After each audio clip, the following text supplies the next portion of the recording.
In the city where dreams come alive, Las Vegas lights shining so bright. We're getting high on technology, no surprise. 3D HP, we're taking flight. From the glittering casinos to the desert sun, we're making magic with the things we've done. Laser engraving, carving the way. Resin printing, painting our own, painting our own way. Vegas nights, a 3D delight. We're pushing limits, reaching new heights. 3HP, the city where dreams meet.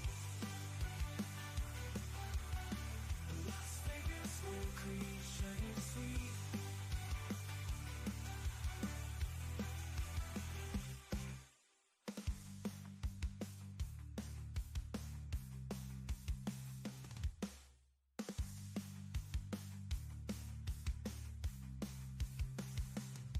From the glittering casinos to the desert sun, we're making magic with the things we've done. Laser engraving, resin gray. Laser engraving, carving the way.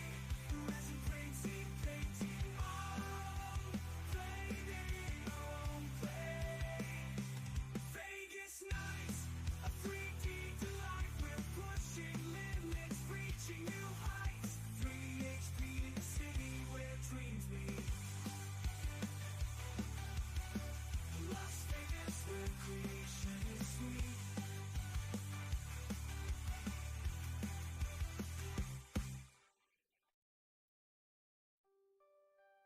In the city where dreams come alive, Las Vegas lights shining so bright. We're getting high on technology, no surprise. 3D HP, we're taking flight. From the glittering casinos to the desert sun, we're making magic with the things we've done. Laser engraving, carving the way. Resin printing, painting our own, painting our own way. Vegas nights, a 3D delight. We're pushing limits, reaching new heights. 3HP, the city where dreams meet. Las Vegas, where creation is sweet.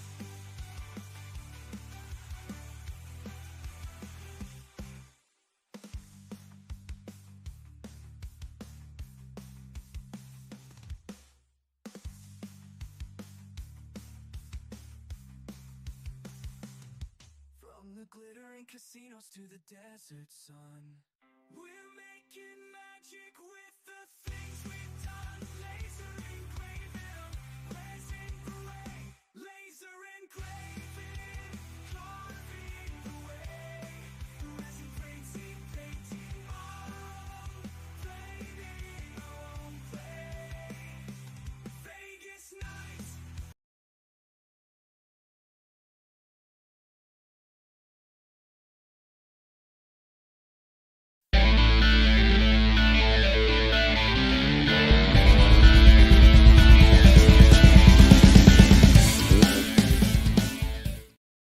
Hey, welcome, makers. I'm Jerry at 3DHP. We are live on YouTube. We're live on Twitch.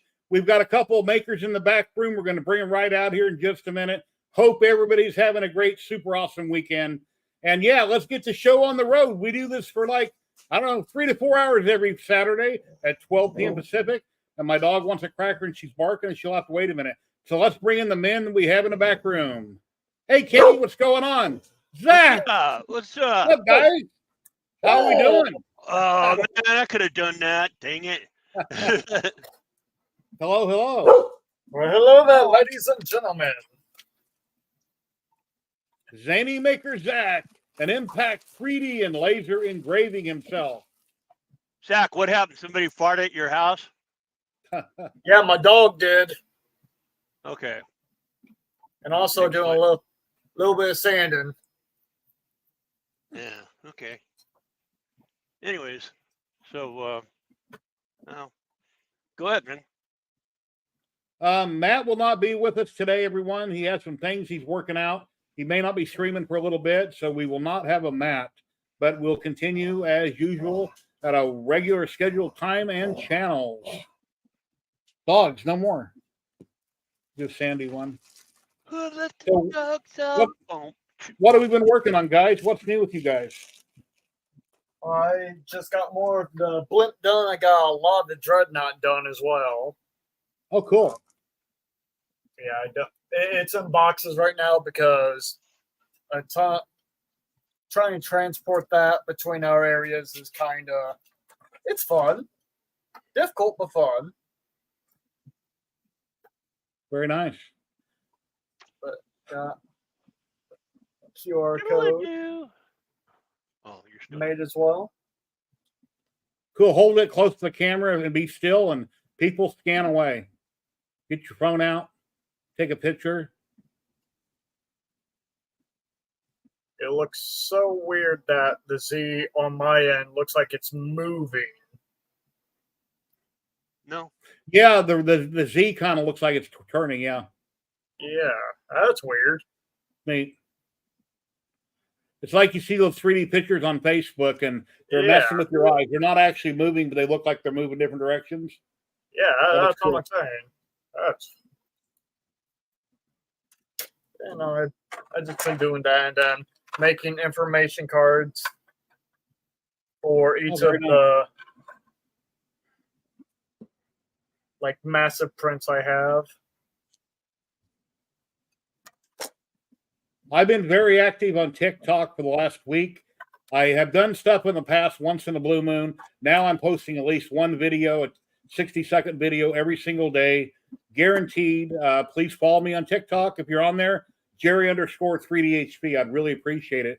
Someday, if I get big enough, I'll live stream from TikTok and be able to post links. But for right now, people that follow me, I'm looking at their channel. If they have information and it looks cool, I follow back. A lot of people don't have any videos, so I don't follow them back. There's nothing to follow. But I really appreciate everybody that's followed me, and yeah, very cool. Okay. Guess it's Kenny. turn. Do do do do do do do do do do do wah wah wah wah wah. You know where I'm going. That Clint Eastwood, The Good, the Bad, and the Ugly, modeled by Sanix at 150% scale, printed in resin on its Uniformation GK2. Excellent. Very cool. Just gotta paint it. That's all. All right. How much was that file? Or are you on Sanix's Patreon? I'm on there. I joined a Patreon for that file. And then, okay. And I see some other stuff is coming up with. Yeah, exactly. Then I seen some other stuff coming up, and then of course, Wicked. They came out with the Wrath Star Trek, where Spock and Captain Kirk together. Yeah. I kind of want to do them guys together too, but I want to Kirk Enterprise 2 to beam up. Yeah, but I want to finish him first. Oh, speaking of Star Trek, I got to go, and this is at 66. I finally got to go to a chiropractor. I did not know the VA offered that service, and she actually, a little tiny girl, but a doctor, chiropractor. She gave me what she called the Vulcan death grip, and boy, did that hurt. But then when she let up on it, man, did that feel good. I had a chiropractor climb on my back years ago, and thank God nobody filmed it. Anyway, yeah, I was trying to crack my back. Yeah, she called it the Vulcan death grip. Wow. So next time I see her, I got to make her a Spock. Yeah, Joe, I need to do a video one of these days off a teleprompter. I wonder how I would do. I've never done a video with teleprompter. So I know a lot of people use teleprompters. That way they get everything exactly right, and they're reading out all kinds of specs. I don't think anybody can just remember all that in their head, so most people teleprompt it. That is cool. That's not Burger King either. What's that from? This is for one of my friends. It's the Ice King Crown from Adventure Time. Hello. Hmm? How you doing? That's really cool. But yeah, no, that definitely it's going to be part of their cosplay for Comic-Con next year.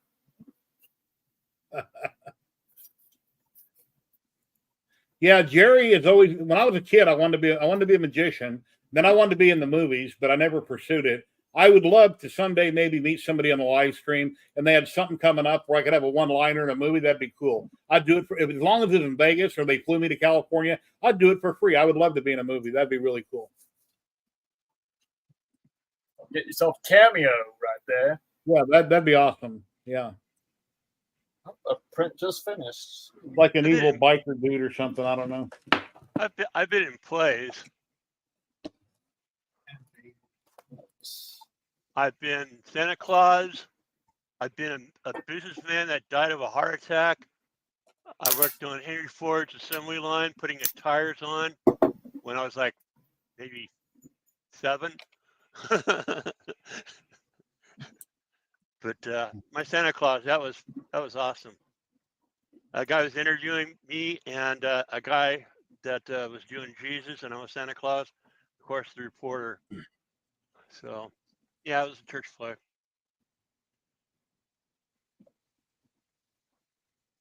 We'll be in a few. Hey, sweet.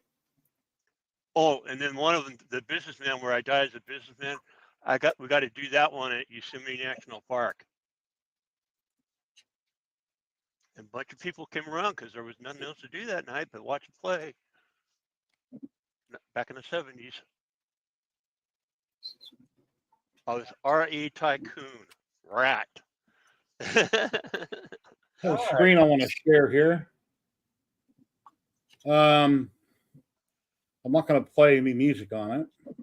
One thing I do really like about TikTok, I can play pretty much any music I want in my 60-second videos.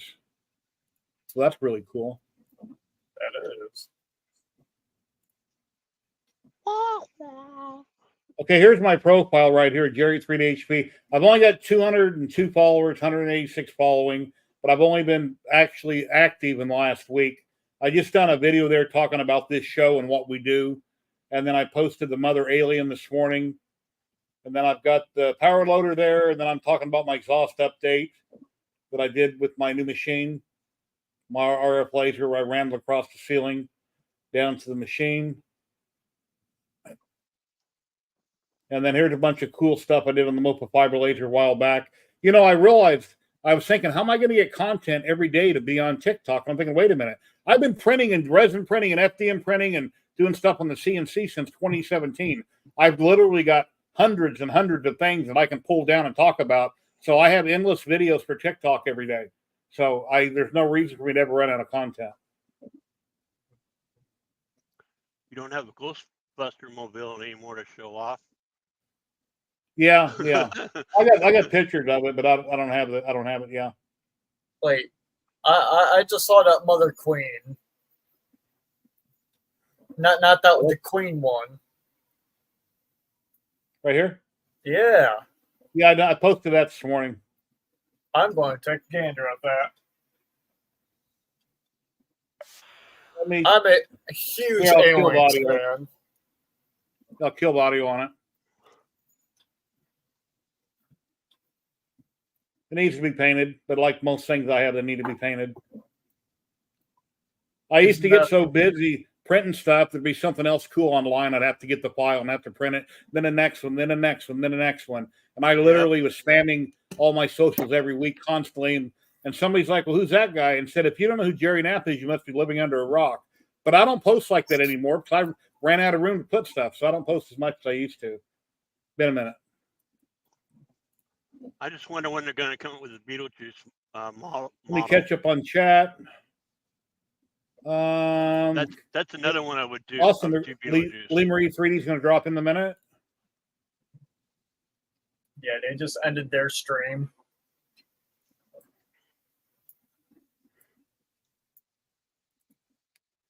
Hello, Dreams Void. Westerly 1. Hello. How you doing?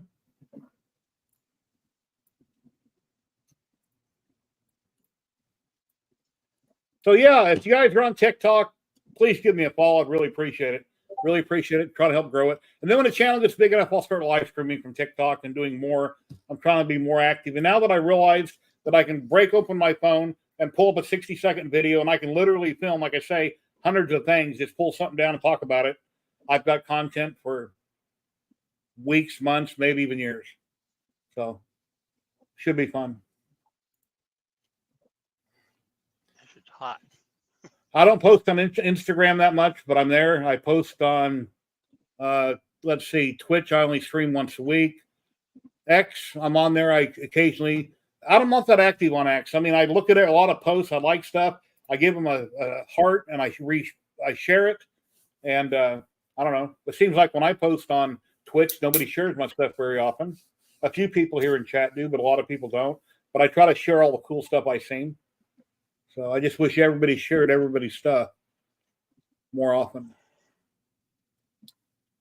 Oh, before we started, Zach, you had a crystal or something you were showing. And then I cut you to go live. What is that? So this is a resin cast I did.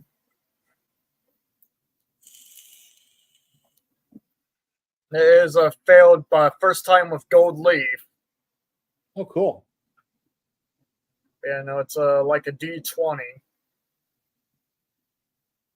Yeah, no, first time gold leaf, that the end kind of bubbled out. I was like,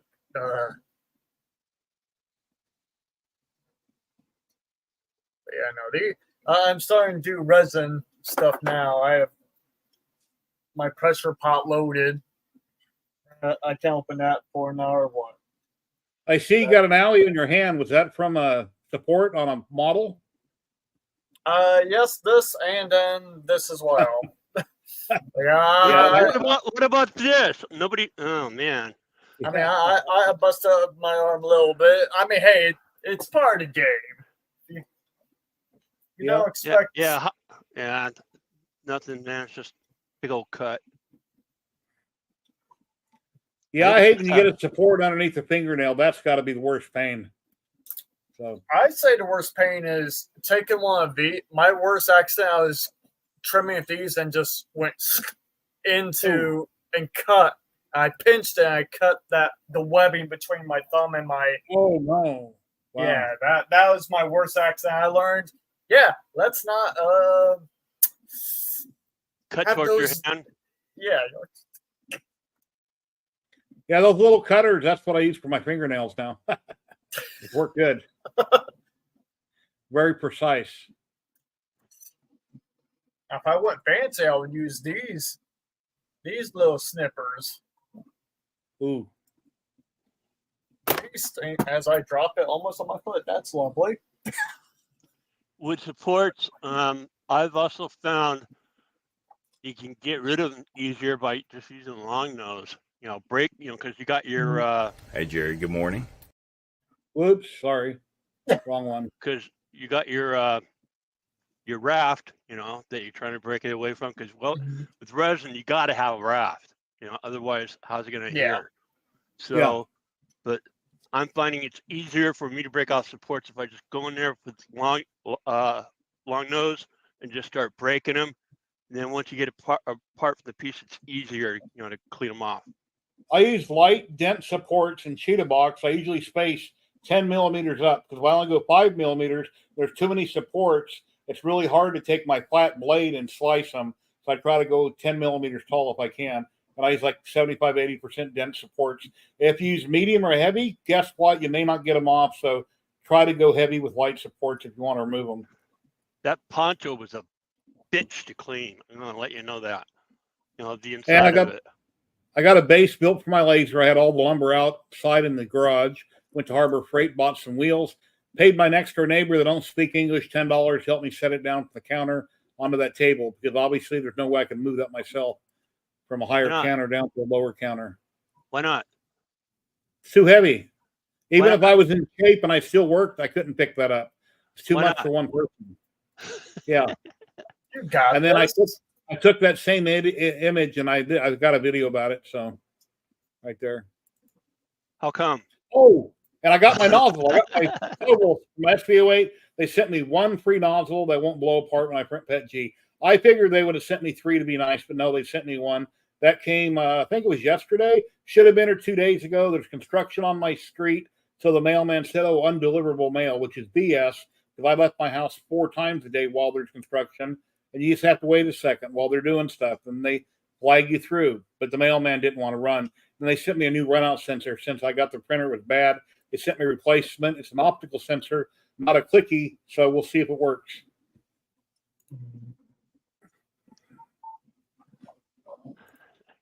So, Jerry, have you ever used that file I sent you, that laser, where you can adjust your settings? No, I haven't. Different file, because that's what that is. I'm looking for it. Okay, I'll look at it. Ladies and gentlemen, we got Josh, Recreator 3D, the man himself. What's up, man? How you doing? Good. How are you? Real good. Good to see you. You too. Looks like you straightened up behind you a little bit. Some form of chaos. It's a constant battle and an in between. But yeah, I'm trying to prep for 3D Printopia, so that is 7-ish weeks away. And so I got a lot of bottles to process. I recently jammed my Prusia with my, I'm calling it Mutt PLA. So it's a mixture of standard PLA, PLA Plus, sparkly PLA, silk, and something in between. So printing with it has been fun. I have what I call, pockets of possible mystery explosions, taking in other people's waste amongst a growing and expanding print farm. There has been little bits of electrical wire that has been tossed in their trash, which I can't fault. Again, a growing company trying to expand and push forward with bringing in more printers beyond 70. Keeping things clean from debris is not the easiest. And me, keeping things in my own environment is even more crucial. So sifting it with a bamboo poop would be hard. I done a video a while back, and I figured I dumped it all in a big trash bag where I put all of it. And I figured in this video, let me show how much waste I had from this one product. And I dumped it out on the floor, got down on my hands, and he's like, okay, I'm going to separate all this bamboo poop. No, I put it back in the bag. I got a dustpan, swept it up. There was just way too much to try to separate certain colors that I used for the video. I just said, no, it's too much. Try to sort all of it. Yeah, it becomes, right now, the guy I'm getting all my waste from, he's like, oh, what do you got going on? I just started, properly taking care of his inventory. And I'm like, dude, I'm like sitting on a literal ton of your crap, your poop waste. And so for me to start talking to people and they're like, a ton? That's a lot. I'm like, yeah, it's a lot. It's literally a quarter of my garage right now. I've seen your post you had on Facebook looking for somebody to help run a print farm or something. I reshared it out. Yeah, I don't know if that was me or something in between, but I would love to get into recycling. I'd love to turn my garage into, Prusia's got a map out there right now for local people to take care of their communities as far as, situations like this go. It's going to take a community effort, someone, that has the time and dedication, the money, the processing to get, first a shredder, again, that can actually facilitate large waste. So right here, I've got all ground up material that's down to about a 0.4 for the ArtMe that's behind me. And that's bringing it down to the smallest that drive is able to handle. Green Boy is a new company that just came out with a new extruder gear.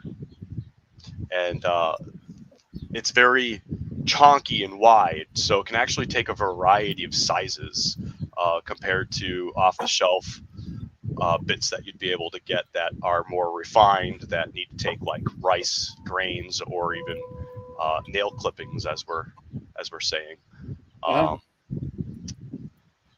So yeah, there's a lot of experimenting still. Cool. And once more companies get involved, that price point, right now you can get the art meat for about $800. You can get an industrial extruder head for about the same. And everybody wants that down to that $200 kind of Ender 3 price bracket where the average person can get into it. All right. So, yeah.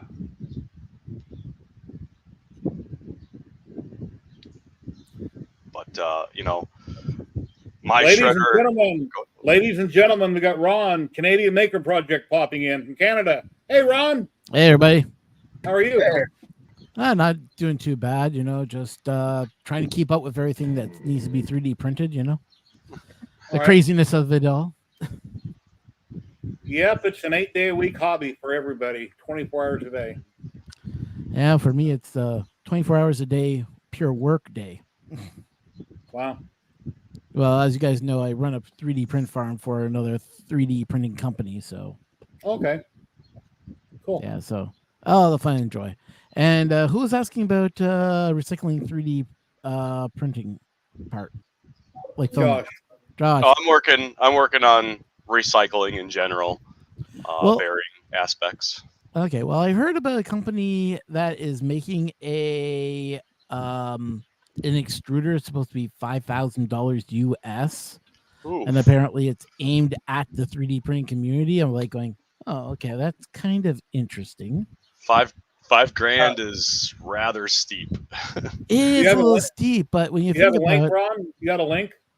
Yeah, I gotta go back into 3Cycle website, but the guys over at If it's $5,000, I hope it would come with like a vast amount of information and huge support.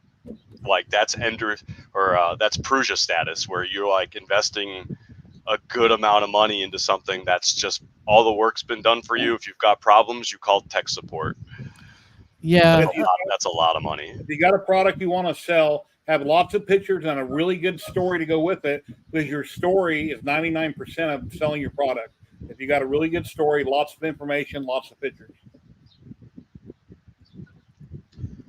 So I was saying, like, there's an extruder that I was like, oh yeah, I'll get that. I'll start with it, but it's $800, and then that at that price point is still all experimental. You get the head, and you're left to your demise, or school hard knocks is what I say. It's a lot of this is experimenting, and a lot of the people who are selling these products will instantly tell you this is experimenting.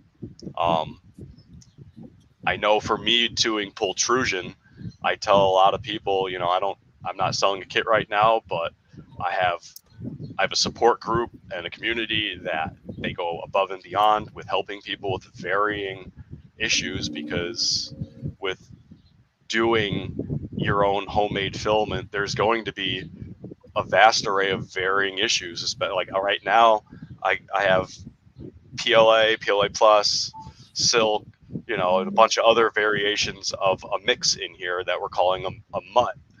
And that, I've had pockets that are like printing really good at 176, and then all of a sudden extrusion goes to complete crap, and I got to bump it up to 186. And then so there's varying RPMs that are going on for spooling, extruding, and cooling. So, and then depending on what you're feeding it is like, and not just feeding it material wise, but like chonkiness of the material. Is it a snow powder material, or is it 5 millimeter diameter? So I got a question. I have a ton of filament scrap dime saving, what would you say is affordable thing to grind that down into pellet size? Like, so my community's awesome. We've expanded beyond just doing Pet 1 pultrusion and going into full recycling. And so it was kind of like my overall desire. Pet 1 just kind of fell into the lap and pushed it forward. So with recycle3d.xyz, we're going to be pushing the pelletizer. Oh my God, Teaching Tech, I believe, released Michael? this a while ago. Yep. And so one of my community members, Bill, Buzzkill Bill, I think he came in once, pretty much put a dime in here, and the dime just allows a little more girth to be able to be put through easier. So this takes Pet 1 primarily is what our goal was in our community. But this is everybody who's working with their bamboos knows, and just printers in general, we're going to be getting about anywhere from, we'll just say 30 millimeters to 100 millimeters of spent material that comes out of our printers. So that's a great example for what went into here. Just, I had an end of a spool. I don't know about you guys, but I get a little bit lazy with the end of my spools. Yes, we could theoretically seam them together with the new Sunlu filament joiner or varying other, just putting it into our filament runout sensor. But that's, for me, I'm just like, it's a spool. There's umpteenth amounts of millimeters left to it. And I take it out and I put it in a Ziploc bag and I toss it to the side. And I get rid of got a few feet, I usually throw it away, but I should keep it, especially since Sunlu has something out that looks really cool and it's inexpensive. I haven't ordered one yet. I may. It's currently still on sale for $35, but at $40 retail, Jerry, that's a great example for what you're just saying. Like, you're going to have this amount, you got 20 in your hand of 200 millimeters, you splice them all together, and now you've got your next print run. And if you don't care what's spliced together, other content creators have pointed out the last bit of our filament on our spools aren't the most fun to play with. You have to get them very straight. They tend to be very curled. And that in most joining situations isn't going to be as playful as we want it to be. A lot of companies don't still do it. Some do. But remember, at the end of the spool, you used to have a hook on it. And if you got a run out sensor, you're going to run out. That's going to grab the hook. It's going to screw up your project. So you need to be awake to see that and snip it on the spool. Get that little hook out of there so it can use all the filament so it can run out. So yeah, there's a lot of different things coming out right now that I'm digging. But yeah, if you're trying to do pelletizing, especially if you're thinking about getting into any kind of extruder, this is brilliant. Ladies and gentlemen, Lee Marie 3D. Hey, what's going on? How you doing today? Hello. Hello. I'll be there just one moment. Alrighty. My camera and sound man. Wow, look at all them pretty printers. Those are colorful. Nice. There he is. Hey, how we doing? What's up? Oh, not a lot. How'd your stream go? I went good. My sister was supposed to be over here helping with this one, and she kind of couldn't today, so she had a little bit more fun with me today. So,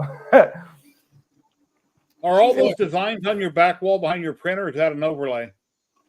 I did that. She just did that. That's new. She just put all that stuff up a couple days ago, and yeah, it's actually it's 3D colored tape. Okay, almost said 3D, but neon, tape. Yeah, that's really nice. That's really nice. So we got the lights down there just recently that shine up the wall, and I was gonna get like a UV light that on a head that kind of moves back and forth for like when people subscribe and things like that, different events, to get it all working. I've been messing with DMX lighting stuff, and I had no idea that it was that much to it. Yeah. Is that like the automated light systems and stuff? Yeah. So Andrino. Yeah. So each light plugs into the next one, and then they kind of run kind of like on a chain, you know. And each light has have 7 channels. Like the first channel controls the mass. It goes up and down like everything, you know. Hey, Sam. The second, third, and fourth is like red, green, and blue, and things like that. But yeah, there's just a lot to it, getting it all to work. And then I got to use Lumina Stream, I think it is. So I got to figure that out next. And then it'll work. It'll all work automated. So, yeah. Printing one of these suckers. Yeah, those are really cool. I've seen Joe Telling done one of those real big, different sizes. Yeah, he got a big one. Yeah. That's where I found that. Yeah. They're really fun. They are fun to play with. There's a rocket ship out that I think I wanted to try to do. I was trying to make it spin like a top, but it just won't. It's too heavy. Maybe if it was more of a pinpoint. That one is not heavy enough to do it by itself. So I was like trying to do that. I can get it to spin for a second. Yeah, see? But no. It just failed. Definitely not on here. It's loud. Remember when you were a kid, they had the metal gyroscopes, a red wheel, you took a string and you spun it up and it's different gyrate. She printed some little platypuses. Yeah. Printing a lot of Toys for Tots stuff right now. Ladies and gentlemen, Scott with Edge of 3D. Hey, Scott. What happened? Guys? Hello. I need to fix that up here. What's up, brother? Busy. Making stuff. Nothing wrong with that, right? Things like this and things like this. Well, what was that first one? So it is a see it better now. For testing printed parts to the point of failure in a lab oven. Nice. And did I hear in a lab oven? Yes, I have a lab oven now. Lab oven. Nice. It So was does delivered that on Thursday, and it ran its first 16-hour cycle annealing parts overnight last night, which I just finished filming. But one of the concerns is on these new high-end materials, they have to be annealed in order to be used properly in printed parts. So what this right here is going to do is it's going to set in the lab oven like this, and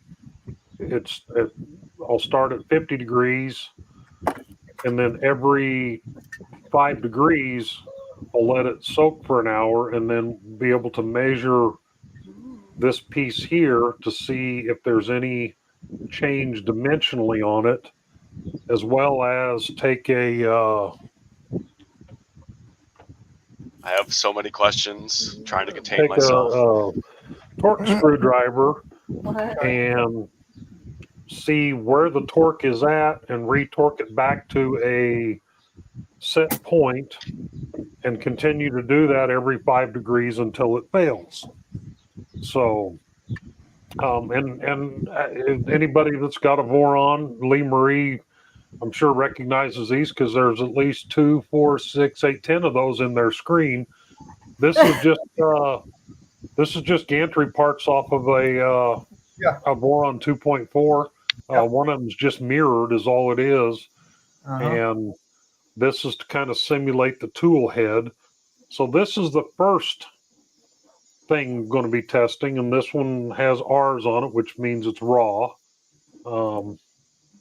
Somewhere around here there's annealed parts, but anyway, that's the first test, and then I'm working on designing one where it actually has a stepper tower at this end and a tensioner at this end, and we'll pull a set amount of pressure on a stepper tower and do the same thing and test it to the point of failure. And it's a working part. I mean, it actually works.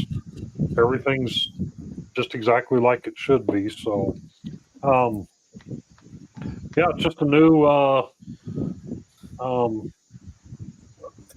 new way to test stuff and see because I ran a set of test samples through a toaster oven because that's what I had. A lot of people don't realize that in my home, my oven and everything is gas, and a byproduct of natural gas burning is water. So if you take stuff, printing materials, and you put them in a gas oven and heat them, you're also imparting moisture into it because that is a byproduct of gas burning is water. So I didn't have an electric oven. So I was using a toaster oven, and toaster oven is not accurate on temperature. It'll hold the temperature within 10, 20 degrees, but it fluctuates a lot. The lab oven, on the other hand, I put a monitor on it that I made out of an Arduino, and it held within 1/2 a degree for 16 hours. So the first round of testing that I did, where I used the toaster oven, the annealed parts didn't fare as well as the unannealed parts. However, I've retracted that because now that I've done it in a toaster or in a lab oven where it held at exactly 125 degrees for exactly 16 hours, the shear test, this machine here, which it's digital now, by the way, that goes down as it's annealed because the part becomes stronger and it becomes more brittle. But in the hook testing, and most especially the hooks that are printed laying down and then pulled this way, so it's a tensile test on the material, it went way up on the strength to the point where my 50 kilogram meter will not, it overloads it. So I'm in the process of building one now that uses two 19-to-1 geared 60 millimeter NEMA 17 steppers that I can pull 500 kilograms on. So, and that's size and cost. How big is this thing, and how much is it, invested in? You got me intrigued. There's a reason why I don't keep track of what I spend on this crap. I mean, I'm literally playing with trash and investing money into playing with trash. So we all have our shtick, So, you guys have seen this. I had it a few weeks ago when I was first. And all in all, in materials and everything on this, probably less than $100. And that's even including adding an Arduino to it and making it digital and everything. That's good though. That's an average price. The initial tester that I built for doing the tensile testing, where I was breaking the hooks, it's over in the studio. The meter itself is $60-$70, but I found one used on Amazon for half price. And the rest of the stuff on there, if you was to have to go out and buy it all, you're probably looking at another $100 in stuff, but it's all crap that I already had. It's parts off of Death Racers and Dragsters, to be honest with you. Now this right here is just a chunk of 2020 that I had laying around. I don't even know how long it is. I just grabbed it off the rack and I printed out these end pieces and then, of course, the new tester that I'm building, that's what I'm machining these blocks for right now. Let me find, here's another block. So basically it'll hold the pieces like that, but it'll actually be laying down, and it'll pull that in two. And if it's printed laying this way, it'll be a tensile test of the material itself. If it's printed like this one here, standing up, it'll be a layer adhesion test. But this one will be capable of pulling 500 kilograms. And that's, so the two geared steppers, that's $100 for a pair of those. The load cell itself is another $100. So before I even start any of this stuff, I'm into it for $200. And like I was saying last night on a meeting I was having with some people at Polymaker, let's put in 10 times the effort and spend 3 times the money to get something I could have bought off the shelf to do the same thing. So, LaserMatic 3D, are you guys on TikTok? Yeah. Under LaserMatic 3D? Yep.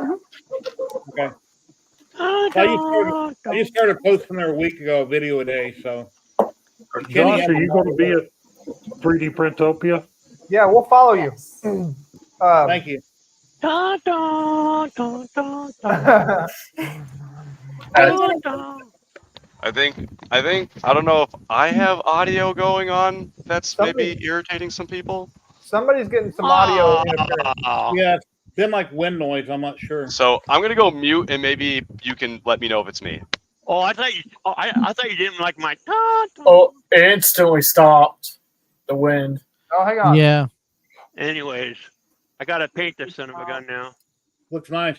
That's from Sanix, Clint Eastwood, The Good, the Bad, and the Ugly. I'm in my garage, and I think there's a cricket. And it literally just stopped right now. So LaserMatic 3D, find the cricket. Can you share your TikTok and private chat? I can't find it. Yeah. Gosh, his name Jiminy.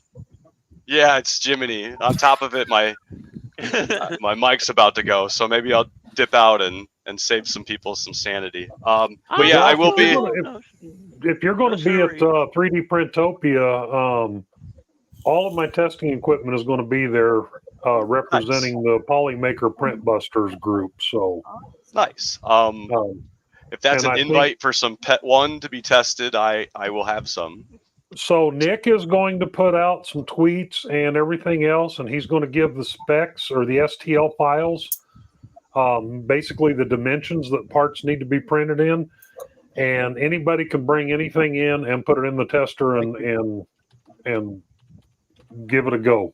So that'd be awesome because, like I mentioned, I got the MUT PLA that I'm doing, and I would really love to have that tested just for fun. So, but yeah, on that note, this cricket is not gonna go away, so I'll bounce out. And I got it. We do. Yeah. So if anybody is going to 3D Printopia, we will be there. I'll have Pet 1 with Recreator 3D, and we'll have the Art Me is going to be there. A lot of people want to see that, so that'll be there with Recycle3D.xyz. So I look forward to seeing everybody there.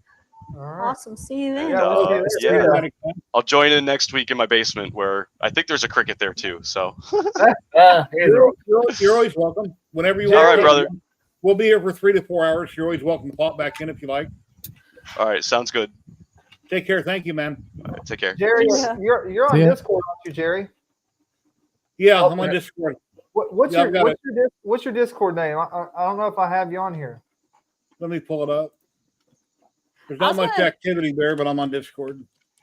I was going to say, I don't know if that cricket was his or ours, because we have a lot of crickets too. We're in our shop with the garage door open, and you can hear them. So you won't be able to hear that though, because we got the noise cancellation on. So yeah, I'm on Discord at 3D HP. Let me find where the link is on it. It's just 3D HP. Yep. Is your name? It'll show a picture of my logo. Yep, I see you. Okay. I'm going to send you a friend request and wave at you right now. All right.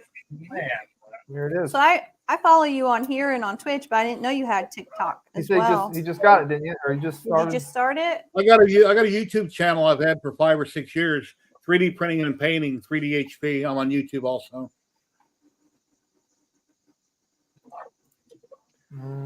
Okay. Yeah, I follow you on here and then on Twitch. Oh, did you already follow him on TikTok? No, not yet. You can. I'll do it. I'm gonna look. I heard you say something about you like TikTok because you can put whatever music you want on there on your videos. It seems like they have pretty much anything and everything there. So if you don't set it up as a commercial or like a business TikTok, don't do a business one. So we set ours, well, he set it up as a business TikTok, and then it limits you on music like massively. And we should have never done that because we don't sell anything. So there was really no need to set it up that way. But if you're going to sell stuff, then you have to set it up that way, and then it limits your music. So it just depends what you're going for. It's a thing because like copyright thing with like being in commercials and stuff like that, you can't have, you know, music. So there's only certain music you can use, and it's not typically music you would want, you know. Okay. Yeah, it's cool music. Did you get the message I sent you, Jerry? I'm looking for it. If you're in Discord, it's gonna, you go to your direct messages and you should see a little thing at the top that's like a. Well, here's the other thing it won't you can come do. up right. I just followed you on there, so you'll see that, and then you can just find us that way. TikTok, yeah. That's what I mean. Yeah, I just followed him on TikTok, so it'll pop up a notification, and then he'll be able to find us that way. Well, I just wanted to get him on here so I could message him, you know, if I needed to sometime as well. That too. But yeah, anyways, on Discord, I don't know if you know this or not, but if you're not friends with someone and they message you, it'll pop up as a message request up at the top, like right there somewhere. It won't come like directly in your messages. Okay. Should be like a little button up there. A little quicker. Hey, Jose. Jose. And where's he at there? There it was.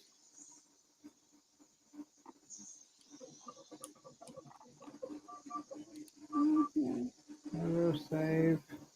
I think we've been on TikTok longer than we've been on YouTube, but have less followers on TikTok. It's a rough what would you call that? Not market, but audience. Well, for now, I'm posting a 60-second video every day.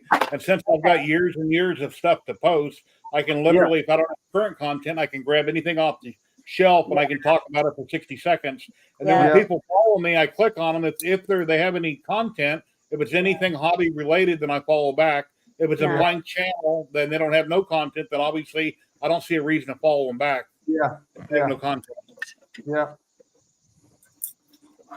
Yeah. Yeah. If you post on there, that's the main thing I think with TikTok is make sure you're posting on it consistently. Mm-hmm. And we haven't been consistent on there. Also, don't know if you know this, Jerry, if you wanted to go live on TikTok, so they require that you have 1,000 followers on there, unless you have, I believe, 10,000. Is it 10,000 now? 10,000, yeah. Okay. Well, I've got 200, so it's going to be a minute. No, what I was going to say is we don't even have 1,000. We're like at 800 and some. But if you have a different platform like your YouTube channel, you can. It basically will override that requirement because you do have that many followers on another platform, and they'll allow you to go live. Yeah, it's a stipulation in the requirements. Basically, it's if you go live regularly on another platform, then you can apply to be able to go live on TikTok, which we did, and it went right through. So it's just an option. Like basically, you just select, say, I go live on another platform. And it'll pop up, well, what is it? You know, and then you put your link to your YouTube channel in there, and then you'll be able to go live on TikTok. Yep. Without having 10,000 followers. Yep. Okay, I found it. Yep. I see your big smiley face here, so I got you. I found it. Discord? Yep. Yeah. I sent you a server link too, I think. Yeah. Okay, I clicked on it. Yeah, that's I sent you a link to we got a Discord server there too, so. Thank you. Yep. Yeah, that message request place kind of hides, doesn't it, on Discord? I've lost a lot of messages that way. Yeah, it hides from you. It's Zach, what kind of freaky hacker, right? Freak hacker. Yeah. Okay. Yeah. Well, that came from years ago. I used to mess with hacking phone stuff. So that's kind of where that kind of came from. Okay. Don't do that. It's that's so loud. Yeah. Don't. Zach, what do you got to show us today of your monstrous prints, man? I mean, I'm trying to test out magnets right now for assembling of this ring, but looks like they're not strong enough. Uh-oh. Kenny's got something here in the back room also. Okay. So, go ahead. It just fell apart. was like, Oh no. The magnets aren't strong enough. Yeah, and these are magnet bearings, 2 by 10 millimeter. Oh, You're gonna have to get some bigger ones, ain't you? Yeah, or just slop a whole bunch of 3D glue on it and okay. Yeah. Whichever works. Yeah, that works. Yeah, when I go to review a lot of products, or a company contacts me or I contact them, the first thing they usually want to know is what's your TikTok. And I don't have a presence on TikTok, so I don't share anything. But at least, even if I don't grow and I got a ton of content, that gives me a presence. Presence is another thing I can share to company because even it's just more content. And I'm on all socials, but I was never very active on TikTok. Yeah, honestly, yeah. If you're a content creator, you kind of have to be on TikTok too. You should. What do you got going on there, Kenny? I'm basically doing a firefighter coin with the fiber laser, and it's gonna be a firefighter. Heisenberg. And it's a 40-inch brass coin, premium one. My camera is not as good as Patrick, where his is just a line. I get that blur. This is a $300 camera I'm using right now, so it's kind of pissing me off a little bit, but oh well. I'm with you. We're running the same problem. It's the i360 where I can do 360 with it. So that was not a cheap camera. I think he uses DLPs, like regular, lens cameras, to really fine tune. Because Patrick, Light Source Engraving, he gets some exceptional video with his lasers. I don't get a blur like that. I'm just using a webcam on mine when I film close up, where it's going back and forth, engraving line after line.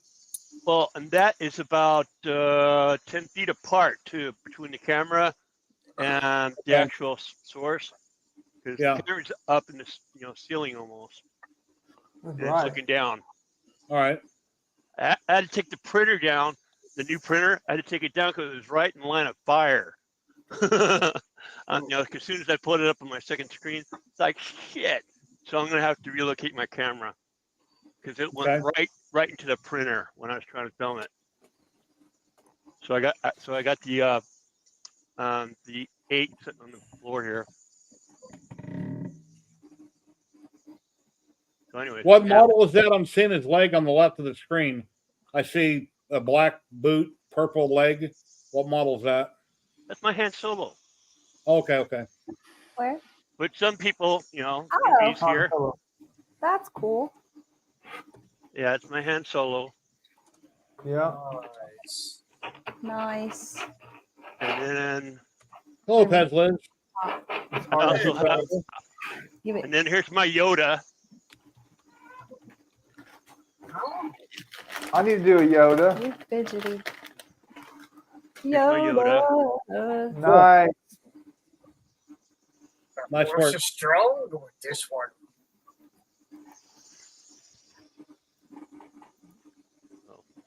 All right, Scott. I thought he said Han Solo.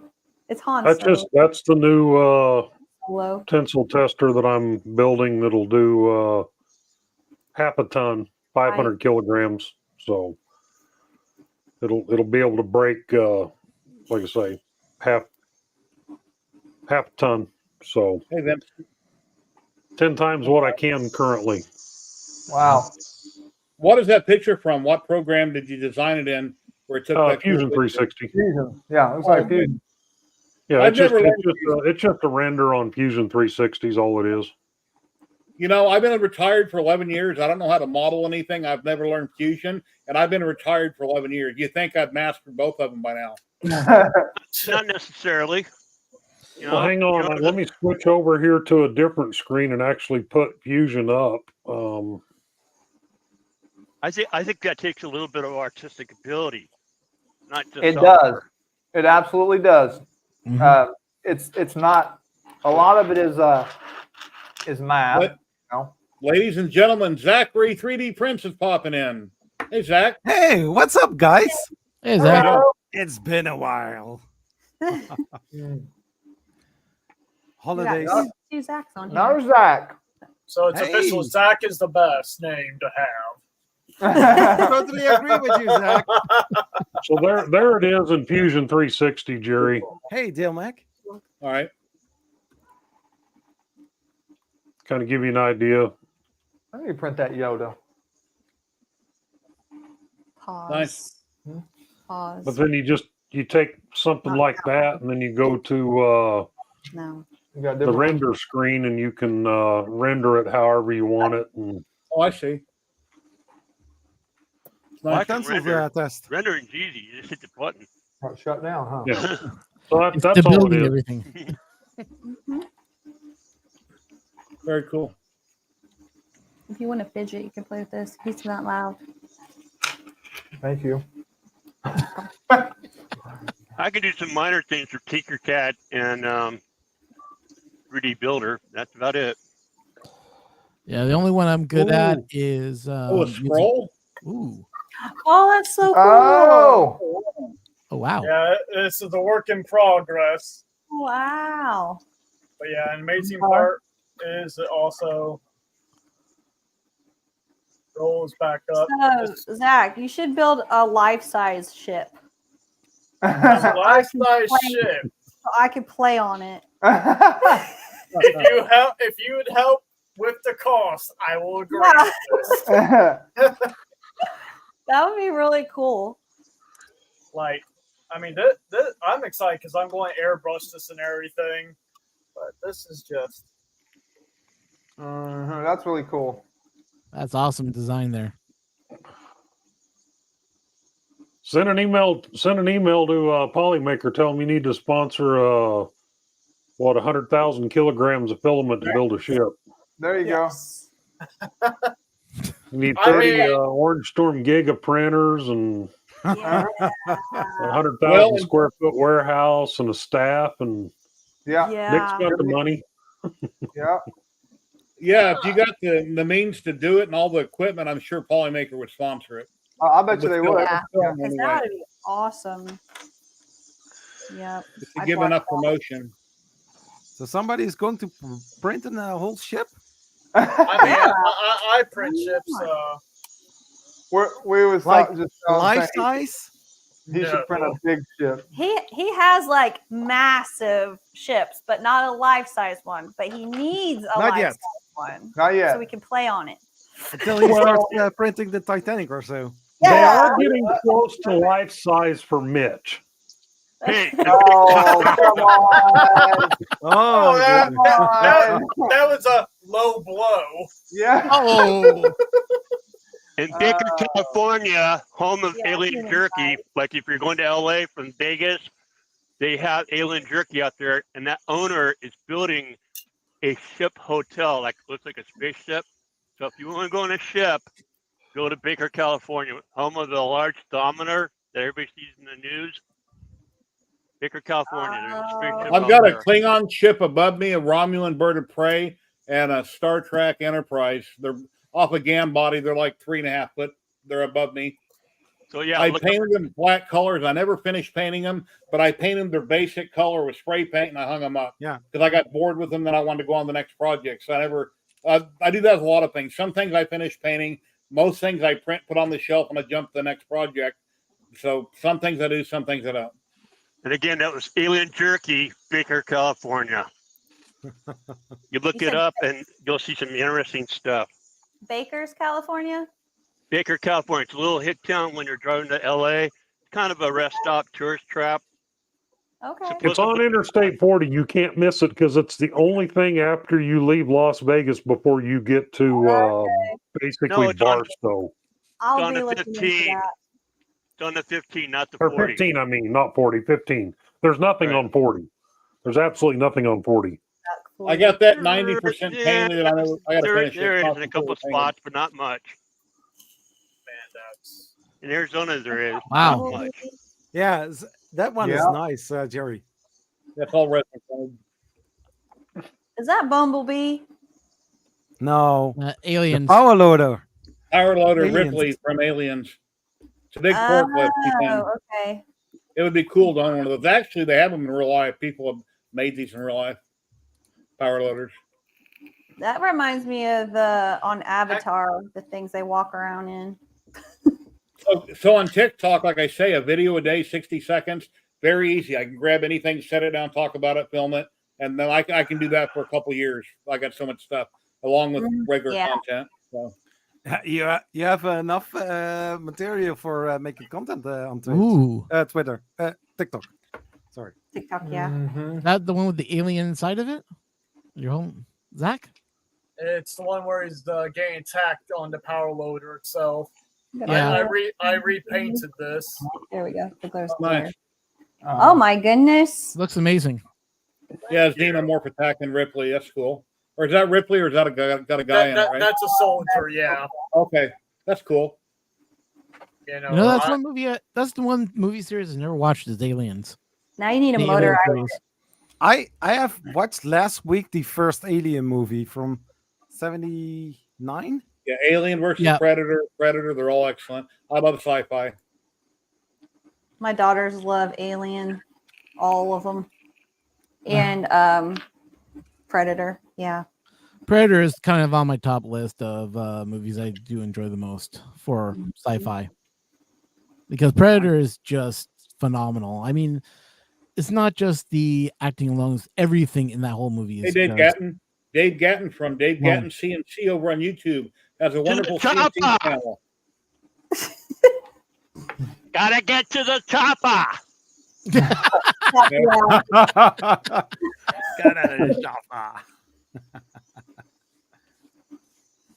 Yeah, I think someone took all the sound effects from that movie and just kind of meshed it together of him going. Got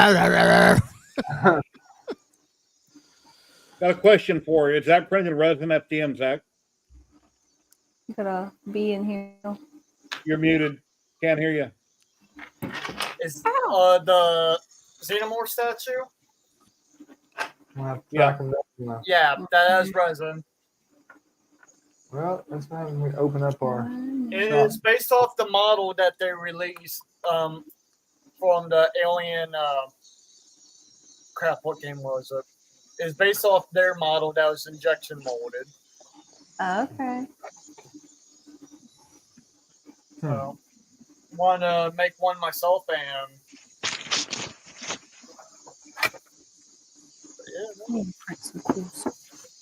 Yeah. We're slacking. The one thing I've never got into is the resin printing end. Resin printing is fun. Like, you use the best of both worlds.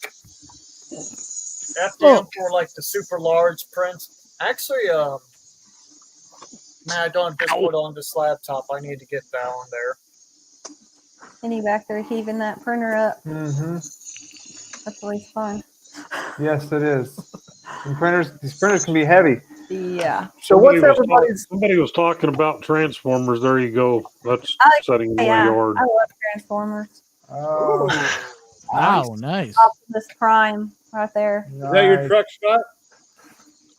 It's sitting in my yard right now. It's not my truck. We're moving it again.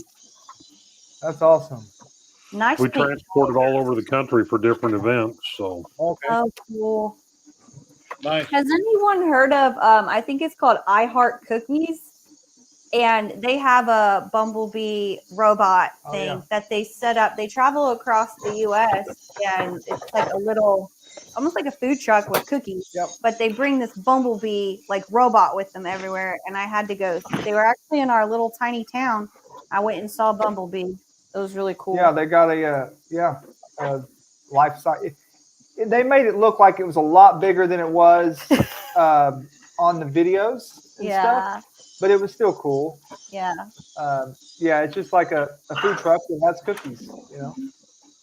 I only went for Bumblebee though. Yeah. No offense to your cookies. Yeah. They got me. They got it. There we go. At Universal Studios, I've seen some YouTube videos where they had some of those robots talking to the public, and they would actually move out a little bit and talk to them. That's pretty cool. You know, some of the this thing, it moved. It didn't walk, but like the arms were moving, and it talked. It had like the auto, like voice recognition or whatever you want to call it. It talked to you. Mother, don't bet you. I dig the bass and FDM. It was just I don't want to waste so much resin doing the bass, but it's cut up in like the bass is cut up in like 20 pieces. Yeah, That's beautiful. if you get in a resin printer, take a second out on your house. Well, no, if you're a content creator, you contact companies, you get them to send you resin, and you plug them in the videos, so you don't have to pay for your resin. That doesn't always work, and I don't always contact companies, but that's one option. That is an option. Expensive. Zach just won. Oh, go ahead. I think somebody wants to buy that one, Jerry. Yeah, I'm not going to sell it. Yeah, somebody how much? Yeah, like take my money. Yeah, cool. Yeah. The minute I did the big giant xenomorph behind me, like, how much? I want to buy it. No, it's not for sale. I built it to use just to have it in my backdrop and having videos, and people go, "Wow!" That's why I printed it. Sponsored by Polymaker, Glue Band 3D. Zach. So Zach was just on our stream earlier, and he actually won. He won a spool of Polymaker today. So what color are you going to get, man? What are you getting? They said free shipping, so I'm probably going to get the Galaxy, the Black Galaxy. Okay. Along with some of the Silk White and some of the Starlight. Yeah. Ooh, okay. Okay. Yeah, I think it's for the spools are up to $35. So you use it on something that's $35. I'm going to get everything because, well, yeah, you can never have enough filament. Never. Yeah. Yeah. The blue spikes on Godzilla, that's probably resin. Blue spikes on Godzilla. Who just had the Godzilla? The blue, no, behind you, Jerry. Oh, it's not Godzilla. No. I know it's not Godzilla. Okay, I wasn't sure which print he was talking about. Yeah, because if you look behind you, they're blue. Yeah. Oh, behind me? Casino. Yeah. Yeah. Oh, that's Polymaker filament. When he fell over and broke, I had to reprint him. I had him too long. So I printed him in a teal Polymaker, and he hasn't been painted. He's all done in black. So, and then I've got a bungee cord attached to the wall on a hook around his waist. So if his toes ever break, it would fall over. If there's an earthquake, which there shouldn't be in Vegas, I don't want him to fall over and break again. So when I glued his upper body back to his waist, I used a 2-part epoxy to make sure it would hold forever. I didn't use gloop this time. But I've had gloop everywhere else. Some of the joints didn't hold that well. I'd lightly sand both sides, wipe it down to get the dust off, put gloop on both sides, hold them together for like 40 seconds, then put duct tape on it for 24 hours. And because they weren't physically being clamped, some of the joints didn't bond very well. So anyway. Yep. Guilty as charged. Small version of that based off this model. Here's the same exact one, just a there's a small xenomorph right there. Guilty. And this will pop up in a video on TikTok one of these days. I'm going through all my alien stuff, putting it in videos, talking about it. And that's really cool. So I've seen that. It's like, wow, I've always loved that model. Why can't I make one full size? So me and Matt German guesstimated how big a real xenomorph was, cuddle up in Luban, and there you go. So that's from Wicked 3D. I want to print something big. Like everything we always print is not massive. Yeah, we need to do a big print something massive.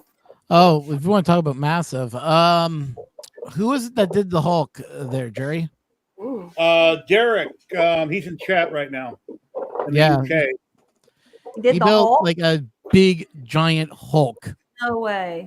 Yes. I need to see that.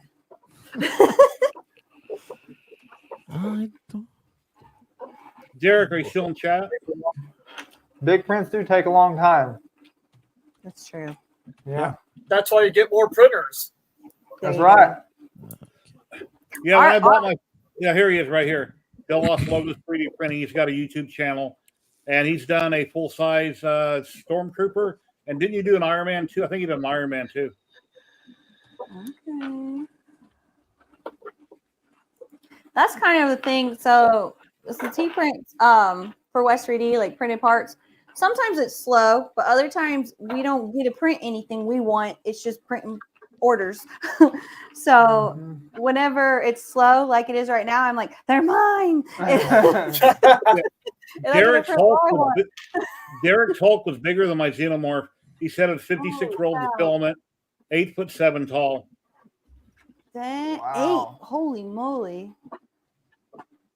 That's ginormous. That's a big boy. Yeah. And then the man he sold it to put it outside, and Derek weather protected it with some kind of a chemical, and it didn't like the weather, and it had some issues on some of the joints. Oh. Part of it cracked on him. He had to fix it. I think he fixed it. That would suck. All that work and crack. I'd cry. Well, yeah, if you're going to pay that kind of money to buy something custom from somebody, keep it in your house. You don't stick it outside. Yeah. Yeah. Hey, Derek, shoot me a picture on Facebook, but sitting out front next to that room and have a bunch of stuff in it, if you could. If you're handy or awake. I could see maybe if you took and like coated it in epoxy or something like that, maybe it may be okay to leave outside. I don't know. Other than that, I still wouldn't want to leave it outside personally. Yeah. I could see I think we talked about this last time for Halloween, like wanting to print things, like to set it out would be really cool. But I know you said like in Las Vegas, that's not feasible because of the weather. So it's too hot, and the way people are in Las Vegas, I don't know about the rest of the country. Somebody would steal it or break it just for the hell of it.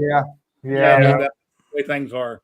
Where we're at, the funny thing would be nobody would steal it, but nobody would see it. Yeah, that's exactly right. We live out and we're on a road that just nobody goes down, so, and we're just out in the country. So only people that's out here is maybe there's one person or a couple that lives kind of past this a little bit. So a couple people just go past. Just chain it down, chain it to something, or I don't know. They probably cut the chain then. Then they just think you got something really expensive, and they'll be back with bolt cutters. Oh gosh. Yeah. The hawk would have been really cool outside around Halloween. Yeah. Has anyone printed helmets? Because I've been looking into that a little bit lately. I know the Iron Man is obviously a popular one, and I've seen Batman, but I found a link or a STL for a Power Ranger helmet, and I was kind of thinking about attempting it. Rangers, yeah, Power Rangers. This is the closest thing I have. A crown. I've got a Black Panther. Black Panther's a beautiful helmet. Yeah, like Mandalorian. Yep. I've not printed any helmets, but I'm kind of interested in it. Here we go, Ron. Ron. I found interesting about printing with doing helmets.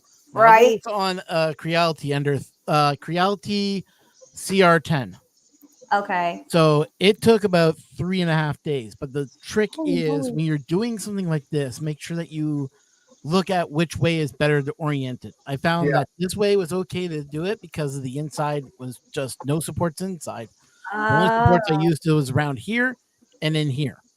Now I used Ray's 3D's slicer because I wanted the ability to put it in certain areas of where I wanted the supports to be in.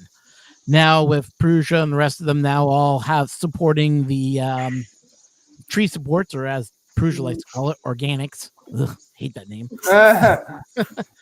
You can now specify where you want your supports to be, but be prepared that you're going to have a lot of supports. Print with time. It does take time to get this just right because you don't want anything to fail. So the slower you go, the better the performance will be, and the less layer lines you'll have to deal with. Like right here, I got a couple of blemishes here, and I got another seam somewhere around here. But seams are going to be an issue. There are programs. I think there's Orca Slicer. They're now working on a new way to slice a file that's circular without leaving a seam, which is kind of interesting. I've been playing around with that a little bit. Mm-hmm. That's on the Orca Slicer. Teaching Tech put out a video about it a few months back. But I'm wondering how that would do with no seams for printing something like this, where you would have seams. So I don't know yet. Whenever I do a helmet, I do 6 top layers, 4 bottom, 4 perimeter. Never put in supports on the inside because it can make the angle. It's just you'll have very minor stringing inside. It'll print perfectly fine. 0.2 layer height. If there's really a lot of detail in the mask, I'll do a 0.12, but typically 0.20. Here's a picture of Derek's Hulk right here. Let me share the screen. That's the Holy Hulk there. cow! Yep. Oh my goodness! That's Look awesome. how tall it is compared to the fence. That's And then here, let's see, let me turn the mic down. Here's YouTube. Oh Here's yeah, an that's the Iron Man kit. one, right? I've Yeah. seen those Yeah. in person. No, Yeah. that's not wearable. That's just a statue. Oh, okay. that's crazy. Amazing. Nice. If you want to print something big, my advice is just do it. Don't procrastinate. Just start something and just do it. Have a box with all the parts in it. You'll eventually get it done and get it put together and go from there. Be great for content, for videos, live streams. I have to designate some of these printers to myself because Yeah. Jeremy steals them. I have I'm like never gonna do anything fun, so I'm gonna be like, funny. "Don't touch this half, okay?" It's funny. The other day, she was like, "I need a few printers to print some stuff." And so, like these two down here, I've got to do maintenance on them, and I need to grease them. And then there's one up here that one of the motors I got to mess with. So I said, "Okay, you've got we're on 2, 3, and 6." And she said, "None of those work." I said, "I know." I said, no, other way around. You can have them and fix them, and I'll take the rest. I was joking, but you know. Yeah. So I have my current large project on screen share, I believe. Oh, there it is. Okay, I was looking at something else. I'm looking for my invite tab on Discord. That is nice. Yeah, so this is it's 4 foot 4 inches, full interior. Nice. But yeah, no, this is a massive beast. Here's my Actually, there. Discord. What is that noise? You hear it weird noise? Yeah, it's a rattly kind of sound. Sounds like a slinky. Yeah. It's not us, is it? No, not us. But yeah, that's that beast of a build that I'm doing. One of 3 dreadnoughts I'm going to make for next year. Yeah, I know. If we did the Mandalorian mask, or helmet, it would be less than a 24-hour print. Yeah. Yeah. If you have a cat and you have that on the table, just keep the cat away from it because it'll jump up there and knock it all on the floor. Oh boy. Yeah. My cat would. So my one dreadnought, you know, the one with the dragon face on it. Yeah, that happened to that. Yeah. We got one cat that's just lazy as can be, and the other cat that would, knock everything. He's the guy that will jump up on the counter and just smack something, you know. Yeah. Luckily, they don't come out here. Yeah. I love cats.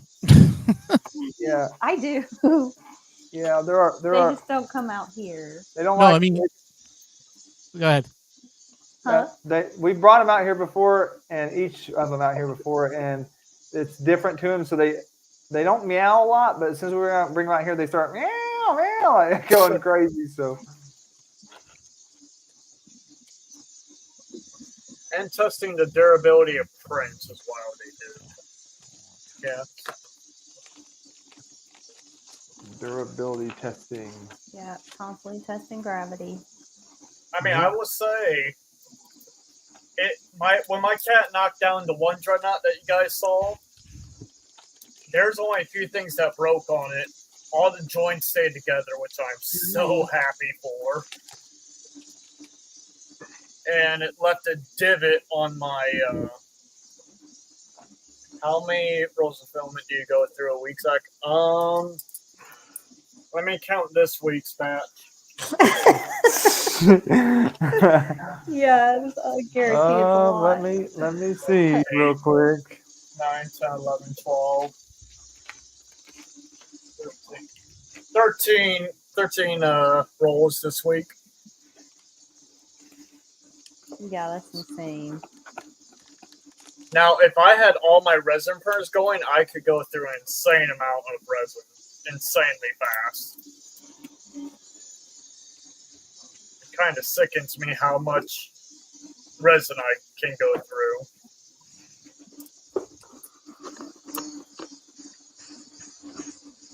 More of these things to hook up. I sent you a friend's request, Swamp Dog. The Loverbot. What is that noise? I don't know. I muted myself. Well, it's not coming from me, so. Here, let me go through and check. Maybe you should mute us and see. Whatever it is, it's new. Not us. Are you doing that before? Oh, there it is. It's a fiber laser. Okay, it's just fiber laser we're hearing. Okay. Oh, okay. It's not that loud. It's fine. If you can't afford to feed electricity. Are you really printing? Hey, Betty Boop. That's my wife. Another room, everybody. What's up, Betty Boop? Hi. Hey. Hi. She used to drop in and chat all the time, but now she does once in a while. I was going to ask if she ever gets on stream with you.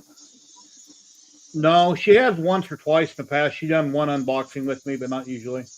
Is she camera shy a little bit? Must be. Yeah. So let's say before I was like that, I would just get in the chat. I never came on camera. He's been doing it longer than me. I've only been out here, I don't know, 5, 6 months or so doing it with him. Okay. I just posted a link in private chat for Jerry. I saw this video the other day where the guy electroplated a 3D printed 3CPO head only. And, I mean, he did such an awesome job. It only took him 100 hours to do it. But man, was it pristine. So there, I shared it. I think I've seen that. I got it in one of my tabs. I can watch it later. But there it is in chat. But he started, I just had to look at it. Beautiful. Yeah, he 3D printed it. That's how he started it. But yeah, he shows the whole process. Hmm. And the eyes actually work. Yeah. So I've I got to bail, guys.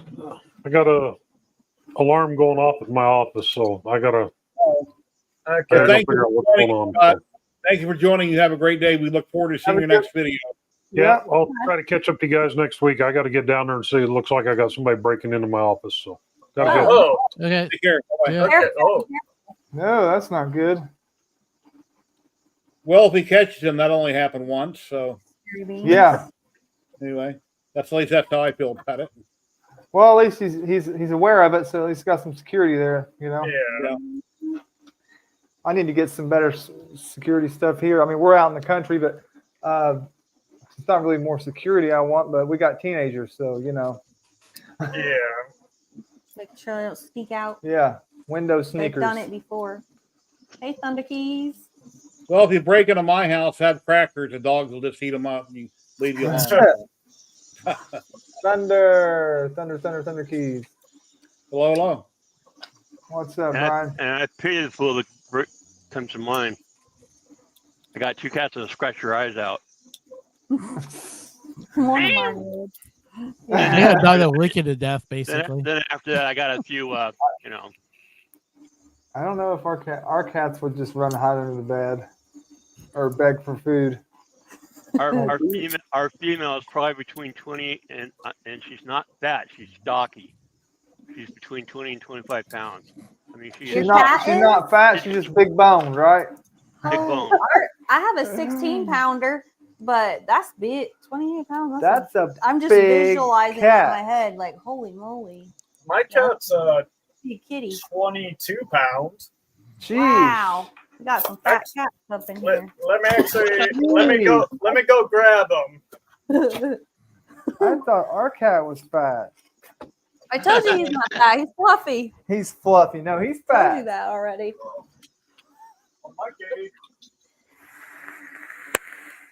I wouldn't make it out here in the shed with her.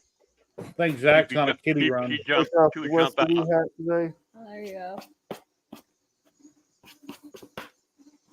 And then next month we're going to Utah.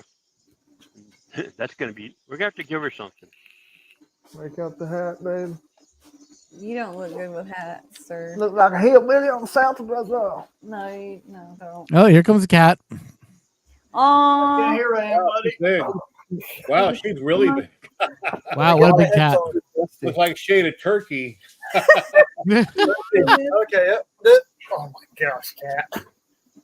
This is Mikey. Wow. Oh my gosh. What do you feed him? How many Oh my pounds? god. squishy. Zach, how many pounds? Jeez. You need to reweigh that cat, man. That's not 22 pounds. That's more like 25, 26. Or Yeah, no, more. Okay, how do y'all weigh your cats? When was his last weigh-in? How about that? Well, you don't have to worry about her jumping on the table, knocking anything off. No. he was the one that did jump on the dreadnought. This guy was. Oh my god. So yeah, Dude, It brought it down. we have our fat cat that's not even that that fat. He's fat. He's just smaller but fat. I guess. We have like bar stool chairs, Yeah. and he will try to jump up there, and he's so fat they just fall. He knocks him down Every time. every He time. quit trying eventually. Yeah, he gave up. But I'm worried about whenever he jumps on my tables, the whole table shakes. Yeah. Uh-huh. stand on the scale with a cat. Yeah, that's the way we do it. Stand Yep. on the scale with a cat and stand on the scale by yourself. Yep. I was just curious if that was normal. Yeah. If you guys ever watch Polymaker, they stream every week on YouTube and on Twitch, and they talk about this, that, and everything, and they have special guests on. Build Over Bot was on their live stream the other night. That was great watching that. He used to come on here once in a while, but it's been like a year or so. But anyway, he's in chat right now, and that was great seeing him on camera. Oh, cool. Mikey's his name. You said they Someone stream asked. on YouTube and Twitch? Polymaker. Yeah, every week on the Polymaker channel. Okay. I didn't think I knew that. I know they know had on their Discord they were streaming they do like a stream streaming stuff chat, on but there, yeah. that Yeah, was they moved that one over to YouTube and Twitch. It's on every week. I forget which day. If people in Okay. chat wants to remind me. I think it's on Wednesdays. And Last week was on Thursday. Thursday. Okay, Nightcore is the one hosting it. It used to be Nick, and now Nightcore took it over. Yeah. And so he's the one doing it. And then last weekend, Nightcore dropped in on camera here. Joel. Yeah. Yeah. And you know how I knew that? I got it written down on a piece of paper because I'm really bad at names. do what you gotta do. He's I'll not have to great get- either. I No. just do it for him. I chatted with I chatted with him last week when we was here last week too, and I actually chatted with him a little bit after that. He reached out to me because Polymaker gives us his full fulfillment for every stream, so we was chatting with him. I guess I was like, I didn't know you was taking over that part of it, so that's cool. I am being surrounded by animals right now. Because I got Mocha right here. What's Mocha? Oh my goodness. Mocha's here. Mikey's here. Oreo is in the other room. They need attention. Yeah. So what breed is Mocha anyways? She is Australian Cow Dog Terrier mix. Oh, okay. She's a good girl. No tail at all. It's just a little puff of fur. Ain't that right, Mocha? Oh, yep. Nope. Okay. I stopped paying her. She's like, Dad, how dare you? I've got two girls right here. They sleep with me. That is And the then best. My wife sleeps in the master. I snore real loud, so I sleep in a different room. The dogs sleep with me, and there's my wife with one of my dogs. Oh. Okay, Mikey. Hey Jerry, you snore a lot? Evidently, I snore like a freight train. I don't hear Have it. you I had don't- yourself tested yet for CPAP? No, I don't. I'm not interested. Okay, I got tested because I was having a sleep issue and I wasn't getting enough oxygen. Apparently, I was almost dying in my sleep about every 13 minutes. I would stop breathing for a good 2 minutes. Huh. Dang. So I had to go over. So they put me on a CPAP. They thought I was going to need a BPAP, which is like $2,000 the machine is. Well, I was lucky enough that it was just a CPAP I needed. But yeah, that was an eye-opening experience when they were My telling me. son has one. He knocks it off quite a bit, and he's sleeping. And I don't sleep well at night. I wake up throughout the night, so I think I'm awake more than I sleep. so I don't think I'll die. I think I'll die. You're waking yourself up by quit breathing. So it's not a matter of being not interested. It's a matter of getting checked, or you're gonna die. Yeah. Ron, did you notice a difference like in energy, like getting better sleep? I did. I noticed that also. I was I have more energy now. I'm more alert. Yeah. I am not suffering with half the problems I was suffering with. Yeah. Okay. Because I'm also diabetic type 2, it actually helped with my diabetes because I'm not as because now that I'm more awake, more energy. I'm not drinking so much of sugars and everything else. So that's actually helped my diabetes a little bit also. That's good. Yeah. Yeah. So I'm on a BiPAP, the expensive one. Oh, you're on the BiPAP. Okay. Yeah. Well, but I didn't pay for it. The VA did. Oh, that's good then. Yeah. AKA the taxpayer. So thank you. For us in Canada, it's some money. Yeah, for Canada, basically the government pitches in half of it, and then I apply for the other half as a tax grant removal on my income tax, and it's paid for. Okay. Yeah. Let's do a giveaway for some Ziltech film. I haven't done that yet. Been streaming for an hour and 36 minutes. Let me turn off the banner. If you live anywhere in the U.S. in the lower 48, you can win one roll of filament right now. Ziltech.com. They're based out of Houston, Texas. They started producing a lot of their filament here in the U.S. now. They sell extrusion, big tree boards. They have a 3D printer out. At least they used to. They have a little bit of anything and everything. They have a lot of colors. They're not as big as Polymaker on colors, but they have dual and tricolor. They got 5 kilogram spools. They have, all kinds of stuff. So if you happen to be in chat and you win, I need a USA address for it to go to. I'll put my email in chat. Go to Ziltech.com, pick out the type of filament, send me your mailing address to a USA address, and they'll get it shipped out to you Monday. As long as they didn't have a hurricane or bad weather, which shut them down like a month ago for about a week. So let me share my screen. Wait, hey, Sam's here.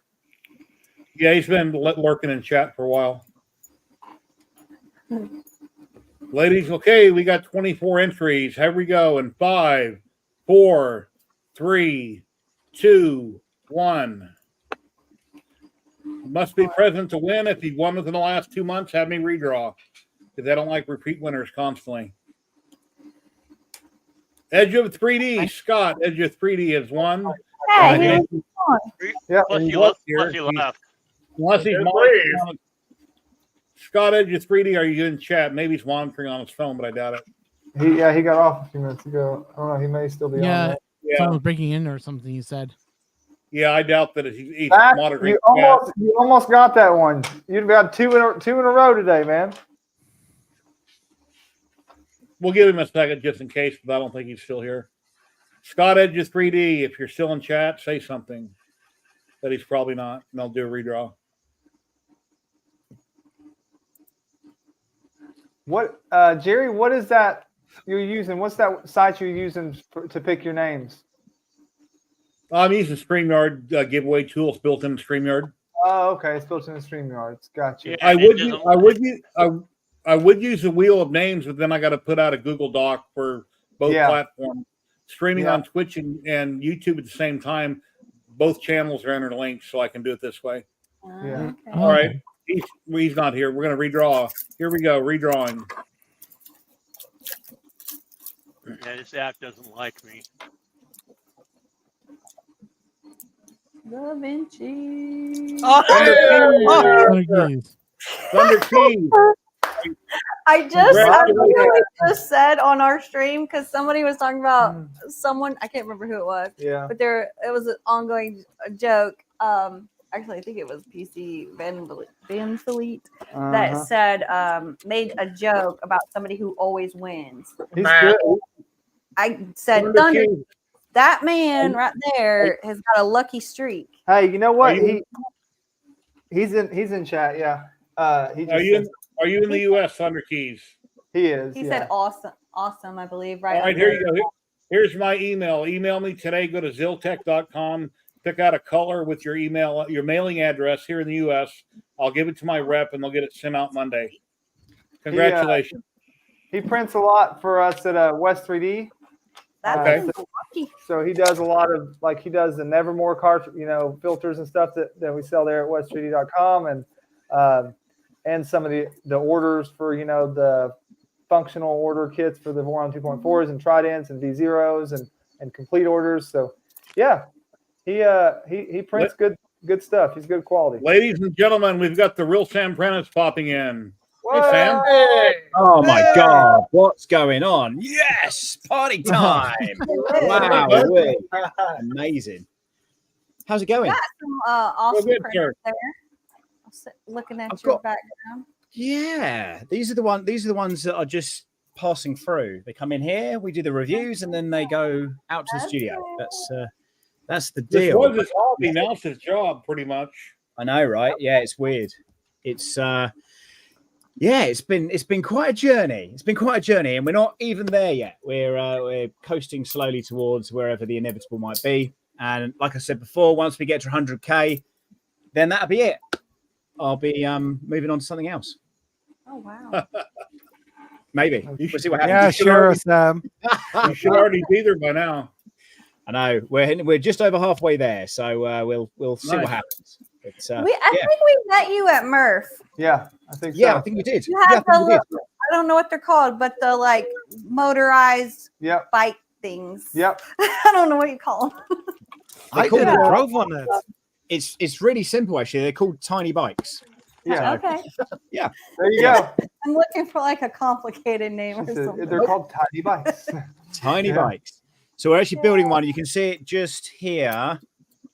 This is going to Prussia in 2 weeks' time. So we're flying that out to Prussia, and then I'm going to be Prussia always has that kind of famous with all their sort of 3D printers, and then people are stood in the middle doing the whole. Oh yeah. So I intend fully, without permission, to be riding the bike down there. So that's my thing. And this has been made at Prusa on the Prusa XL and other printers that Prusa have here as well. So so that's the whole deal, really. We're building that. Then that's getting flown out to 3D Printopia, and then we're going to have a tiny biker gang race. Okay. So, yeah, I'm going to have the full mullet. I'm going to have like a big moustache. Yeah, it's going to be epic. It's full stuntman stuff going on. Because at 3D Printopia, where they have it at the school there's kind of like as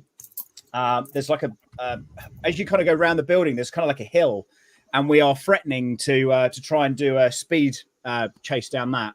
So we've got a guy with a radar gun. We're going to try and get the fastest speed, and no doubt someone is going to get quite seriously hurt. So we'll have to wait and see what happens. I'll be there filming it all. Awesome. Yeah. So Murph was a ton of fun, of course, because Murph is one of those events where you can kind of pretty much do anything, and nobody really seems to care. And when you go to these other events, and especially in the UK, and being from the UK as I am, and doing events here as well, you need various kind of insurances, you need health and safety stuff, risk assessment, method statements, that kind of stuff. And you go to Murph, and they're just like, do whatever you want. And I'm like, are you sure? Like, what if someone, no, it's fine. And you get into this kind of zone. But then when you do 3D Printopia, because it's on a university campus, there are some rules that we need to sort of adhere to and stuff, because obviously we do the deaf racers, and now we're doing the tiny bikes, and we're doing a thing called Print My Ride. So the Print My Ride project is kind of like the main sort of head above all this stuff. So the idea is using 3D printing to move a human being from one point to another using 3D printing. So it's not just the bikes. We've got go-karts. We've got a boat that we're working on now as well. And a ton of other stuff in the ether from that. So very exciting times are ahead. So exciting. It's good fun. That sounds very fun. Mm-hmm. Liz said, "Protect your face, Sam." Exactly. Yeah. I'm gonna need some sort of full 3D printed helmet. But also, just this week, we've now got the hopefully in the next week or so, we'll have the links to the Death Racer kits. So you'll be able to buy a kit for not a ton of money. And bear in mind, to build a Death Racer, the component parts are like $300 to $400. We're going to try and half that. and now we're also introducing sponsorship, not just for filaments, but for the whole thing. So if you're going to go to a Rep Festival, potentially you could do the whole Death Racer experience for nothing. So really, really interesting stuff. For nothing, or very cheap. For I would say the Death Racers will be cost neutral is what we're trying to get to. So that's the pledge. That's what we're trying to achieve at the moment. So super excited about that, of course. And 3D Printopia, or Earth as it was, that's really kind of one of our big events. That's certainly from a Death Racer perspective. And if we have 30 people there this year, I suspect we will probably have maybe 60 to 100 next year. Looking at the way that we're going to try and do this from a team perspective. So it's not just going to be Polymaker. Polymaker are going to head it up, but then you might have Team Prusa, Team Bamboo, Team Creality, and a bunch of other kind of teams in, filament companies and stuff are going to get involved as well. So that's what we're sort of saying. Nightcore popped in here last week. Polymaker Nightcore, he was on for a bit. He popped in. Yep, good looking guy. Well, that's good that he's working on Polymaker now full time. You know what? It's legitimately, I had a meeting with him, I think it was yesterday or the day before. And the first thing I said to him was, seriously, congratulations, because he is such a nice dude. And, not even sort of brown nosing around this. That position couldn't have gone to a nicer person, because he's true to his word. He's very, very fair. And, he's a good balanced individual. So it's brilliant to see that's a thing. So, yeah, really good. Really good.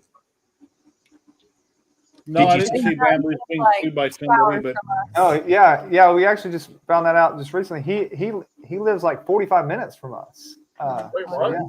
Very close to us. Yeah, he does seem very, very nice. He's gonna have to stop by sometime. Yeah, he's a good dude. Honestly, he's. I think that it'll work so well with Polymaker, and he's been in amongst it for a while anyway. So it kind of is logistically, it makes complete sense for them to do that. So yeah.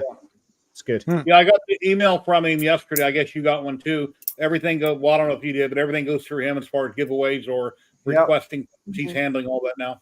Yeah, I mean, he also attached a picture, which I don't know if he sent to everyone, but like I say, he's a good-looking guy. Yeah. Attached a picture. Okay. He has a nice smile. I think he just sent that to you, Sam. Oh, really? Okay, right. Yeah. You can put it on your shelf next to Michael. He's got the full attributes. Just put it that way. So yeah, like I say, good guy, and really good conversation with him as well. Hey, how you doing, Pete? So like I say, good stuff. Really good stuff. I just started getting active on TikTok last week. I started posting at least one video a day, and I'm trying to follow everybody that follows me. I check out their content. So I realized that I've been printing, Sam, since 2017. If I run out of daily content, I can grab anything off the shelf and talk about it and make a quick video. So I'll never run out of content.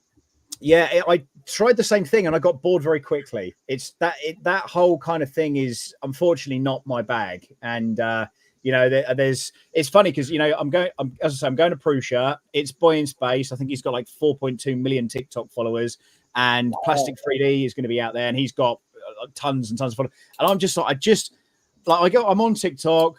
I watch videos, yada yada yada, but I can't drum the appeal out of it. I can't be as creative. But I've got 200 followers.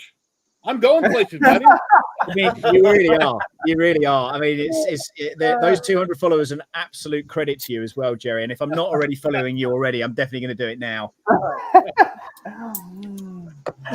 My wife, whenever I do a video on YouTube, she goes, I have her watch when I get done. She's like, do I have to? So I go in the bedroom, I change it to YouTube and we watch it, and she says, you're not exciting enough. You're not funny. I said, why don't you watch other people's content?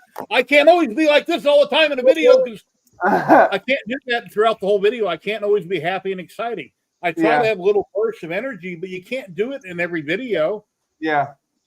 So, hang on. I thought you said you had 200. There's 187 followers on here. Oh, no, 203. Hang on. No. Oh, 186. Yeah, okay. Yeah, follow us while you're in there too. Lee Marie 3D. Right. Hey, Jerry. She does the TikTok stuff. Do your presentation. Here would be a niche. Do your 3D presentation in a 3-piece suit. There you go. People would watch that. Oh, my birthday suit, not the way I look nowadays. Maybe Oh, it's 30. three-piece, not a birthday. Oh, a 3-piece suit. So I said birthday suit. Yeah, when I retired 11 years ago, I don't look like I did 11 years ago for sure. I need to fix that. But anyway. And just say, hey, I'm in Las Vegas. I'm doing this for you. Where this? Anyway. Yeah. Here she says they're so boring. Come on. Hey, I don't think my videos. Does anybody watch The Deal Guy? The Deal Guy? He's always got a nice suit on, and he's got millions of viewers. He goes through Costco. He does Black Fridays. But yeah, look him up sometime. Called The Deal Guy. He's got a hell of a following. And that's all he does. He goes out and finds deals. That's his YouTube channel. It's in the name, isn't it? It's one of those things when it's in the name. The Deal Guy. I wonder what he does. That's what he does. He goes and finds deals. He goes to Costco, Sam's. Yeah. He does Black Fridays. He does all that crap. Got it. And then you know. Right? Yeah. You could be the filament guy, Jerry. I'm good where I'm at. Whenever I really got a phone, I have done a couple food videos, and wherever I go, it's like, hey, I could film that, or I could do a YouTube video about that. That's kind of how my mind thinks nowadays. So anyway, everything is content. Does he do deals or does he do tricks? I don't know, Liz. I do not know. He does deals, tricks, and all in between, ladies and gentlemen. Let's present you the Deal Guy. It's like I always say, $5 is $5. Here's my channel, the Internal Combustion Channel. You hear what I said? The Internal Combustion Channel. It's kind of funny that you said that, like about the energy thing, because when he decided he wanted to start doing this, I encouraged him. No offense to anyone out there, but a lot of people that I've watched, it is that energy does help. Obviously, it helps keep people's attention. It helps, a million things. So, and there are a lot of, and I get it, especially the longer you're on a stream, the harder that is to maintain like that peppy, attitude. Mm-hmm. But that was one thing that I encouraged him to do, because I was like, Jeremy, you're such like, you're just peppy, you're dorky, you got a good personality, like you'd be good at this. You need to do it. Like you're selling him. Dorky's definitely going on a t-shirt now. Let's exploit that some more. Yeah, non-fam a while back, non-fam and chat. He used to be on everybody's live stream constantly everywhere. He's been busy. He's not there as much. He lives up in Canada.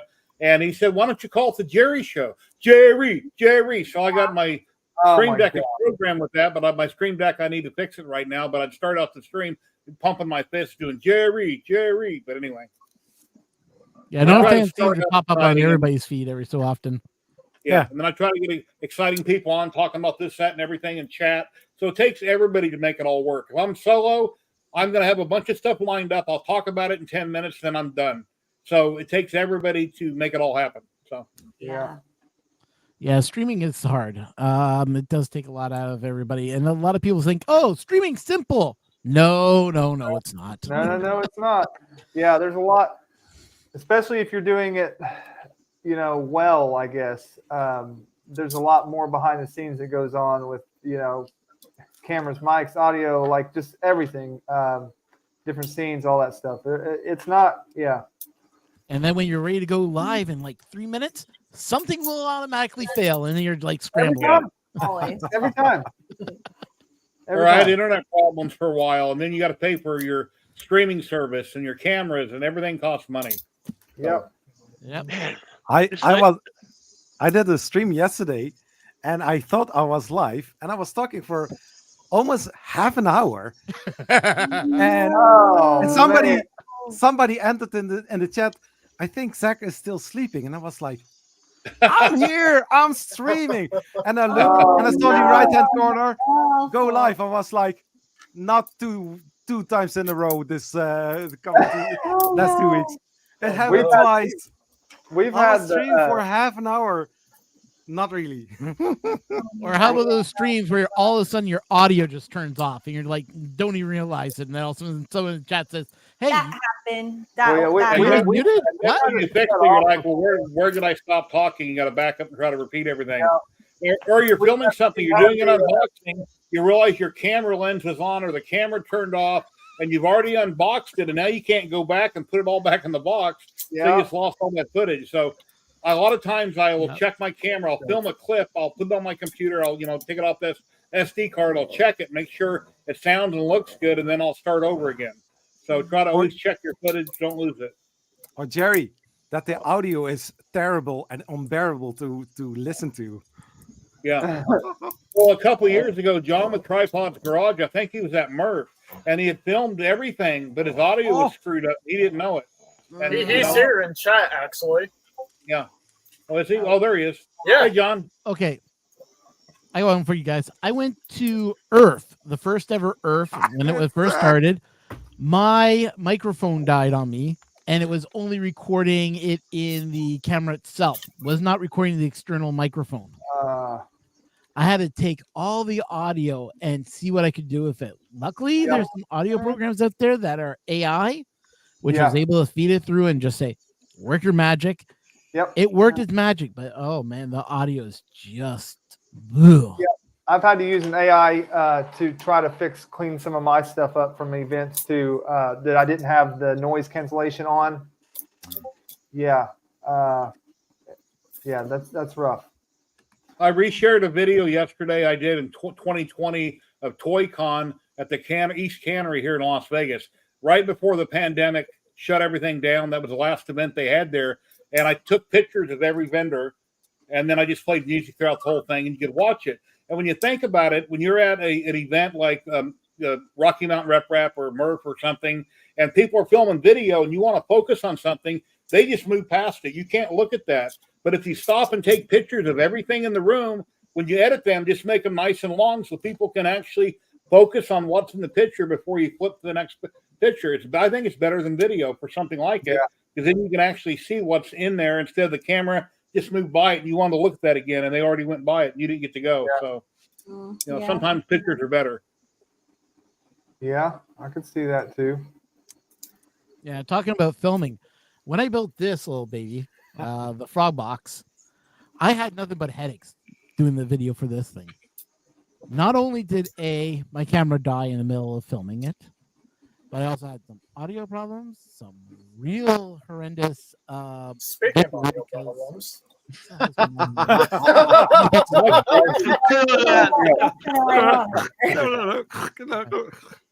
No, I was hearing like a rattling noise coming from the microphone. So sorry. It's still there. It's still there. Is it still there? Oh, as soon as you said something, the curse of you're loud and then you're low. It's gone up and down. Yeah. It scares. Okay, how's that? A lot better? Yeah. Yeah. Okay. So as I was saying, I built the frog. This thing had screws that wouldn't go in. I bent two screwdrivers pulling this thing. And on top of it all, my video kept on turning off. So yeah, this was a pain in the butt video to make, but it got a lot of views. So but it's just to say, like, anytime we ever try to do video, stream, anything like that, and people complain about, this or that or this, you got to remember that all of us, we don't have like a 20,000 crew that helps us film everything. Yeah. It's just 2 or 3 people, or in my case, just one person. And, whenever I read those comments, it really bothers me because it's like the community doesn't seem to understand is that we are a one-person crew. We are not a production company. No. It just drives me up the wall every time I see those comments. But it's like, give us a little bit of a break. I mean, we're as a crew, as people, we do read the comments. We do, take our time to build these things for the community.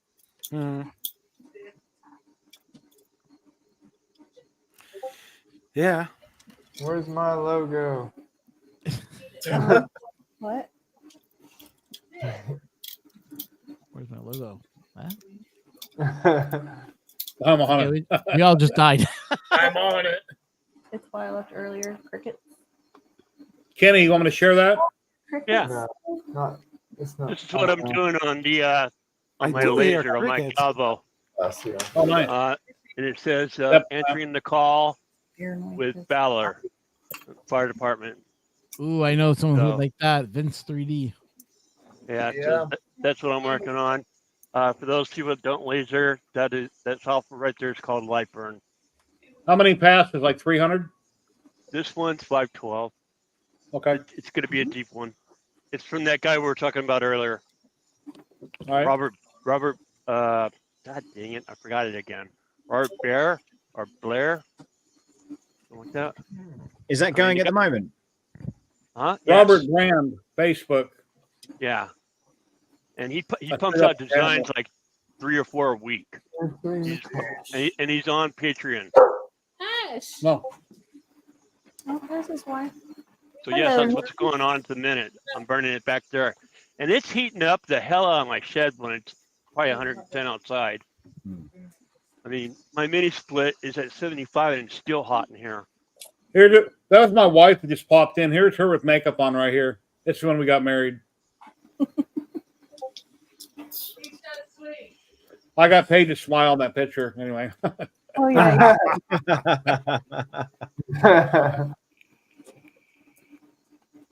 Yeah.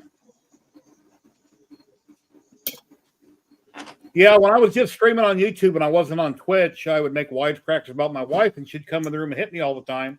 And then we figured Twitch don't like it, so I quit making the wisecracks, and she quit, messing around like that. That's I the think fun I part. slapped Jeremy once on a stream, and somebody clipped it. Yeah, there's a clip of me on that. Well, because someone said something like, what was it?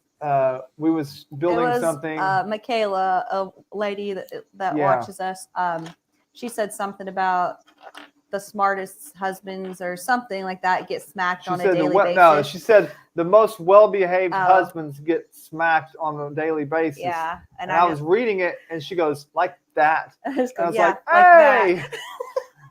It was funny, but somebody clipped it. Yeah, so. I got caught. Yeah. Here's a clip here I want to share. It's on YouTube. A lot of people liked it. It wasn't staged. I was talking about my xenomorph alien, and my wife was in the kitchen and had something very rude to say about it. So I went ahead and I said I can make a YouTube short about it. Here it goes. Let's see. I'm done taping. Yeah, that's it. Okay, here we go. Can you hear the audio? Yeah. All right, here we go. Oh yeah, there's one other part I had to reprint. I'm done taping. Yeah, that's it. Because of that. I'm taping. I know you're going. That's why I said it. Wait, saying what? That's too fucking big. Okay, thank you. Oh yeah, there's one other part. What did you say? Yeah. Too effing big. I couldn't hear it all. What'd she say to you? I heard what you said. I heard it. I told her I was taping. She goes, I don't care, or something like that. It's too effing big, but anyway. I had my wife came in the other day, and I wasn't actually recording or anything, and she did something in the background here, and then I went, and that's exactly why we're doing such and such, and she went, oh my god, are you filming? And then she was all like super conscious, and I was just like, my god, you just totally spoiled the shot. And she was just like, oh. I was like, not at all. That's good. Yeah. Yeah, sometimes when I'm going upstairs to make a video, I say, I'm going to record a video. And then she starts cleaning the house, hoovering around, and then coming upstairs, making sounds. I'm like, honey, I was recording. Yeah, luckily we're in a detached garage here, so we're kind of away from everything. But that doesn't stop the kids from coming out in the middle of a stream and being like, hey, can I go to John's house? I'm like, really? Serious? Yeah. It's like, oh, you're streaming? Can I have? Were you gonna eat that? Can I have it? Like, yeah, I was gonna eat that. Do you want Oh, that? he's gonna sand. He muted himself. All right. I've never sanded them. Well, yeah, I've never used power tools in my hobby room. Not sanding anyway. I take it out back or out front.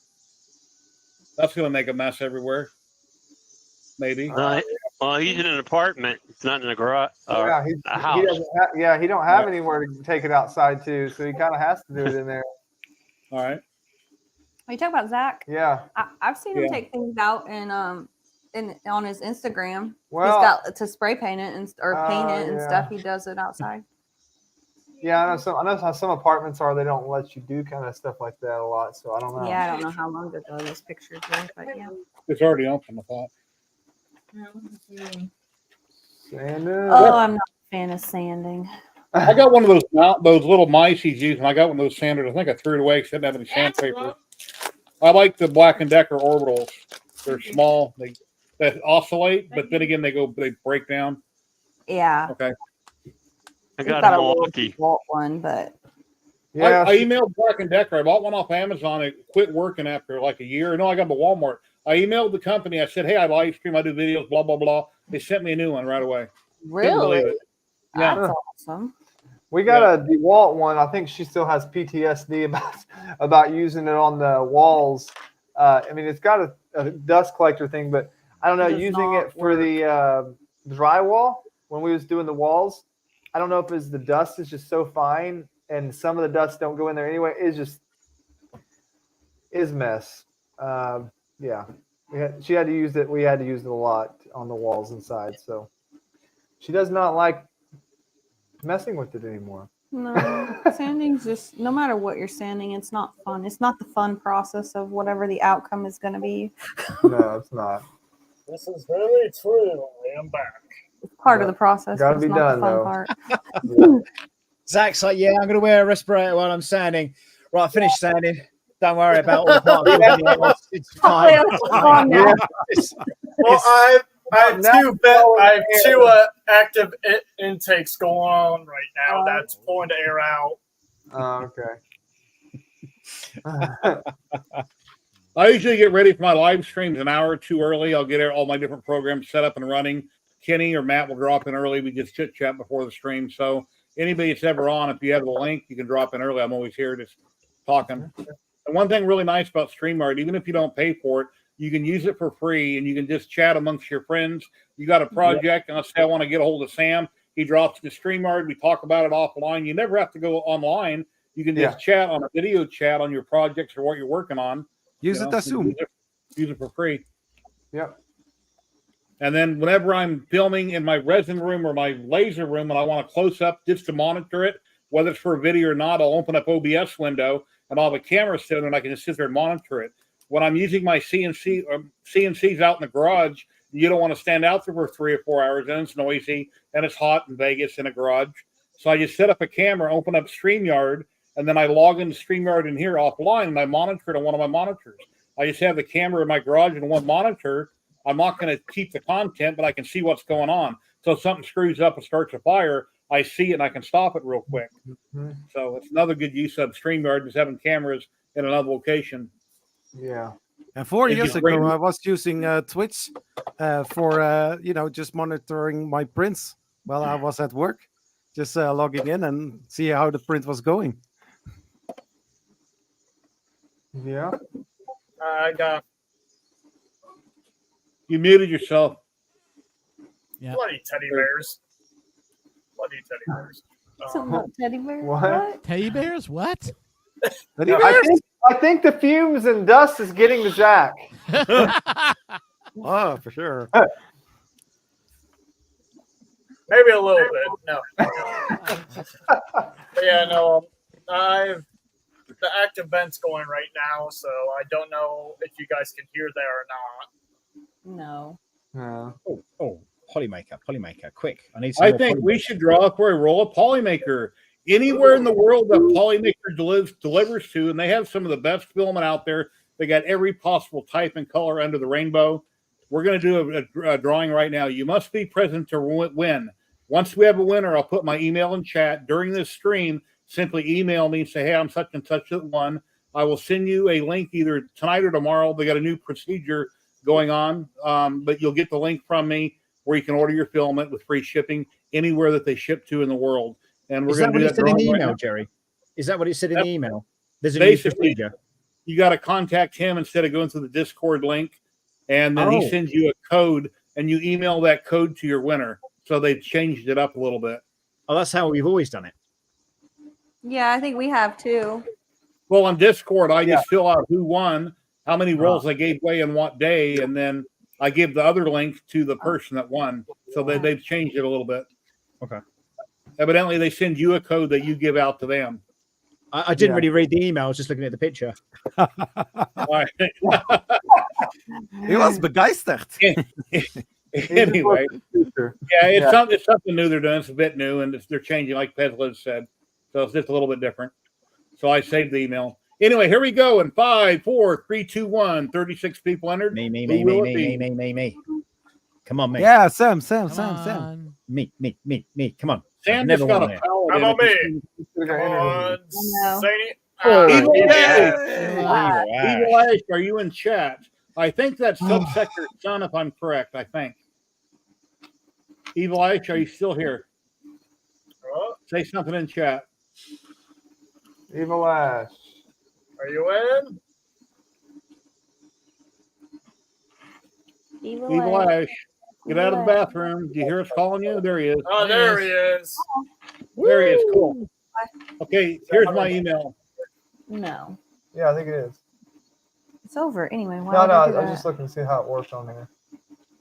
Sorry about what he did. There you go, Evil Ash. Here's my email. Shoot me an email, and as soon as I get the code from Polymaker today or tomorrow, and I'll shoot it over to you so you can order your film. And congratulations. Yeah. We'll write that down.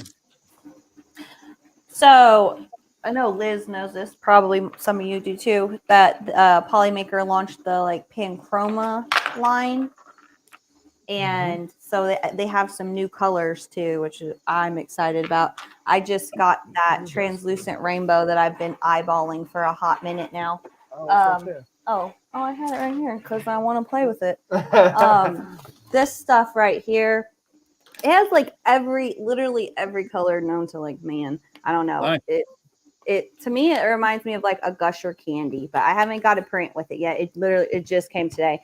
But yeah, they launched Panchroma, and I'm not sure. Like I think it's supposed to basically take over from Polylite, and they're switching over to that. Liz knows a lot. I've just been catching my info from her.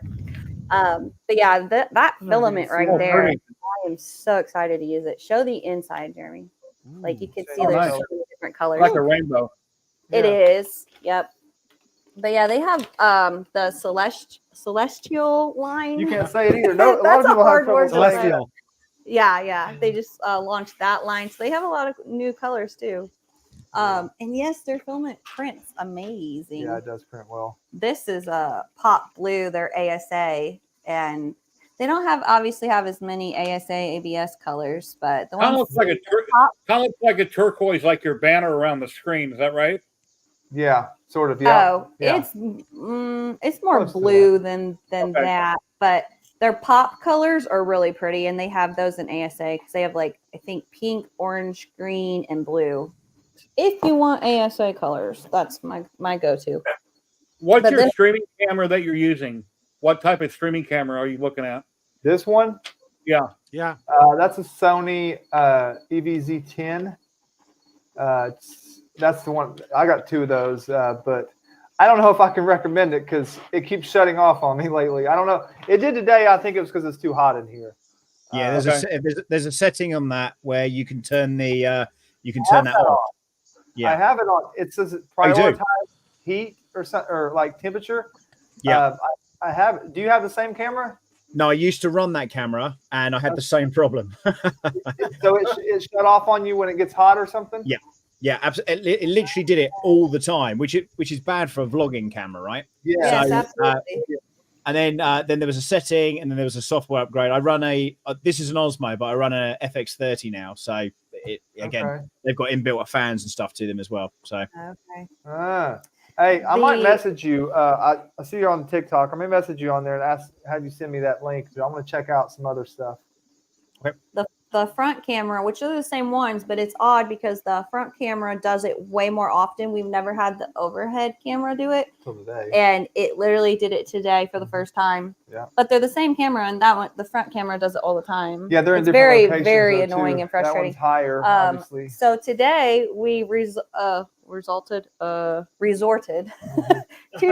backup cell phones for cameras. I was prepared for them to shut off today, though. So that was frustrating. I had two cell phones ready to go, basically in backup with the the Wi-Fi, stuff on, so I could just flip over to those. But they didn't look great. So no. We got called Oompa Loompas. Yeah, it didn't have the right color really. Color resolution. Exposure was off or something. Yeah. I either film my videos with a DSLR or I use my Android phone. One of the others said has a great video on it. Yeah. Then I edit with DaVinci Resolve. Well, the thing is, I mean, these ones are the mirrorless ones. They're relatively small cameras, but when you get into the kind of, when you're rolling around with something like that, they're sort of poles apart, Yeah. I'm running here. Camera costs. I know that one. None of it's cheap. On all my resin laps I used to do when I'm resin printing, I had a camera set up with a cable from Uncle Jesse, and it would take a frame every layer. So after 5,000 or 10,000 pictures, when you edit, you can just run them together, and you see it coming up, growing from nothing like you do on an FDM printer. Well, I wore the shutter out on one of my cameras, so I bought another one, and I think that's why I wore out the shutter, because I took too many pictures with it.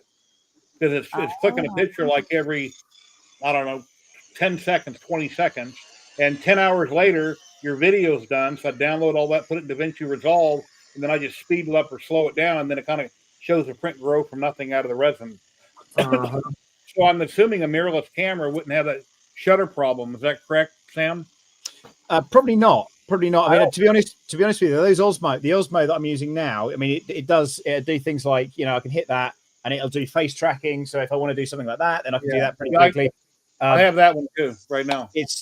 But this is really like, you can literally just plug it in and it works just as a webcam. So, and then we literally just pull the thing off and then film something over there and then put it back on and then just carry on with what I was doing. So in regards to kind of like being sort of diverse with stuff, if you've got one really good camera that you're using for your close-up shots and stuff, but you're also going to have something like a camera that people aren't really going to care about the quality because it's just you talking, then, but it's still a good quality camera. I think there's some, kind of diversities around that. But I had it before where I had like an Atom Mini with about 4 different cameras, and I'd be changing things around. And it's just, to be honest with you, you're probably overcomplicating something that doesn't need to be that complicated. But that's certainly going to be good if you're streaming. But for long form videos like I do, I really don't need that anymore. So yeah. I heard a noise. It was the cows. Oh, I'm not paying attention. Zach's arms are getting tired. I'm sitting there not looking. Sorry, bud. It's all good. This is 1/3 of the Dreadnought. Sheesh. I mean, you saw the photos earlier. But yeah, no, this is what's compared to me. Like this is. Man, so where do you store all this? So you have a lot under his bed. Actually, my bed is no longer a thing. So I figured. He sleeps on the couch. The bedroom's for storage. And the floor, my kitchen. Yeah. Yeah. You need a bigger place. I do, and I got approved for a loan for a house, so I'm looking. Awesome. Nice. Congratulations. Yeah. Thank you. Yeah, Next up on Hoarders, we've got Zachary. He's a 3D printing genius. With an obsession that cannot be quenched. As he sails out of his apartment on a 3D printed boat. Yeah. I love it. When you get the house, what's going to happen is he's going to have so much room. He's going to be putting up more printers. I mean, before you know it, he's going to have a horde of printers. Yeah. I mean, I already have 22 in this apartment. Jeez. How the heck are you getting 22 You printers have 22 in that apartment? printers? My God. Yeah. Oh my Be goodness. creative. Stack them. I sell the stuff I don't currently use, so I used to have a lot. I double stacked here. There's multiple printers in the center of the room. Well, you can't see them because they're blocked, but up there. And then behind the wall is another workbench with, 1, 2, 3, 4, 5, 6, 7 are printers. You're in your living room right now, right? No, I'm in my master bedroom. Oh, what just happened? Right. Oh my God. Wow. You've also got a normal printer. No. A normal printer. What is that? Trying to like double stacking. No, them the one right in front of your monitor. Is that an Epsom? Oh yeah. No, brother. This is a brother. 2D printing, ladies and gentlemen, the newest and greatest in technology. You can print on 2D plane. Wow, I didn't realize I was going to meet your brother today. It's just been a day of things, isn't it? Incredible, absolutely incredible. Every time I tell him we're going to run out of room for printers, he's like, "No, we can just stack them up here." I'm like, "Oh my goodness." Yeah, they go up Are high. you guys actively using all those printers behind you? Are they always working? Say if you have a bunch of printers, if you have any collecting dust that you're not using, just donate them or sell them half price. Yeah. At some point, if we like to be able to do streams, because that's normally what we're doing is building. I'm doing the V0.2 right now, but yeah, as we get more, we eventually won't need them all, and we will start donating or doing like giveaways. Zach's trying to say he wants your printers. I put everything in Zach is close enough to get one. He doesn't live far from us. Yeah. But my question for you, Zach, on that is, how do you manage the power? I mean, you got to be pulling power from different places, right? Yep. Yeah. I mean, and there's battery on what circuit and switch it up because you're pretty much probably Don't mind the street lights. Yeah. I'm happy I don't pay for electricity. Oh. Yes. It's and you can buy more. Exactly. So your electricity is included in your rent? Yep. Oh, I bet they hate that. I don't know what just happened to that print. Zach, you're gonna have fun when you move into a house. Then you're gonna have to pay for electricity. That's why I'm going to have solar panels installed. That'll help curb the cost. I have a friend that is our. I'm going to download the log. Solar Corpse, I believe the name is, but that's going to help about. Sorry, did you just say I've got a friend that runs a company called Solar Corpse? Or do you mean like as in corpse, as in a corporation, or as in a corpse? Yes. Oh my god! It's just a corpse on the ground, some solar panels on it. It works wonderful. Stick the fans in there and just run the power from them. My current power bill is $376. It's $20 higher than last month, and I'm keeping my house at 80 degrees, which I'd rather was at 78 or 79. It's at 80. I don't run all my printers. They're only on when I use them, so I'm not just wasting power, other than my computer's always on. But yeah, that's ridiculous. Almost $400. To be fair, my printers are only on when I use them actually as well. Yeah. Same.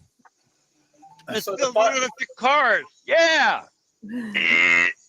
So the our electric bill has gotten over $500 before. Yeah. It's higher in the summer because we're cooling the shop as well as cooling the house. And then obviously it's just like basically a window AC unit out here. So when you're running printers, that's just like it's a struggle to keep it cool. Then the gas bill, natural gas in the wintertime obviously is high and your power bill is low. Yeah, our gas is high in the wintertime. But because the printers are heat up anyway, it's actually cheaper in the winter than in the summer. So we don't use the gas out here as much. Yeah, you still have to use the gas out here. When we moved here, it's not as hard to heat it as it is to cool it. This shop didn't have, a heater or nothing like that. So, and actually this whole house didn't even have gas. It was all electric. We got a propane tank set out here, and we put in an HVAC unit in the house, and then I put a heater out here in the shop.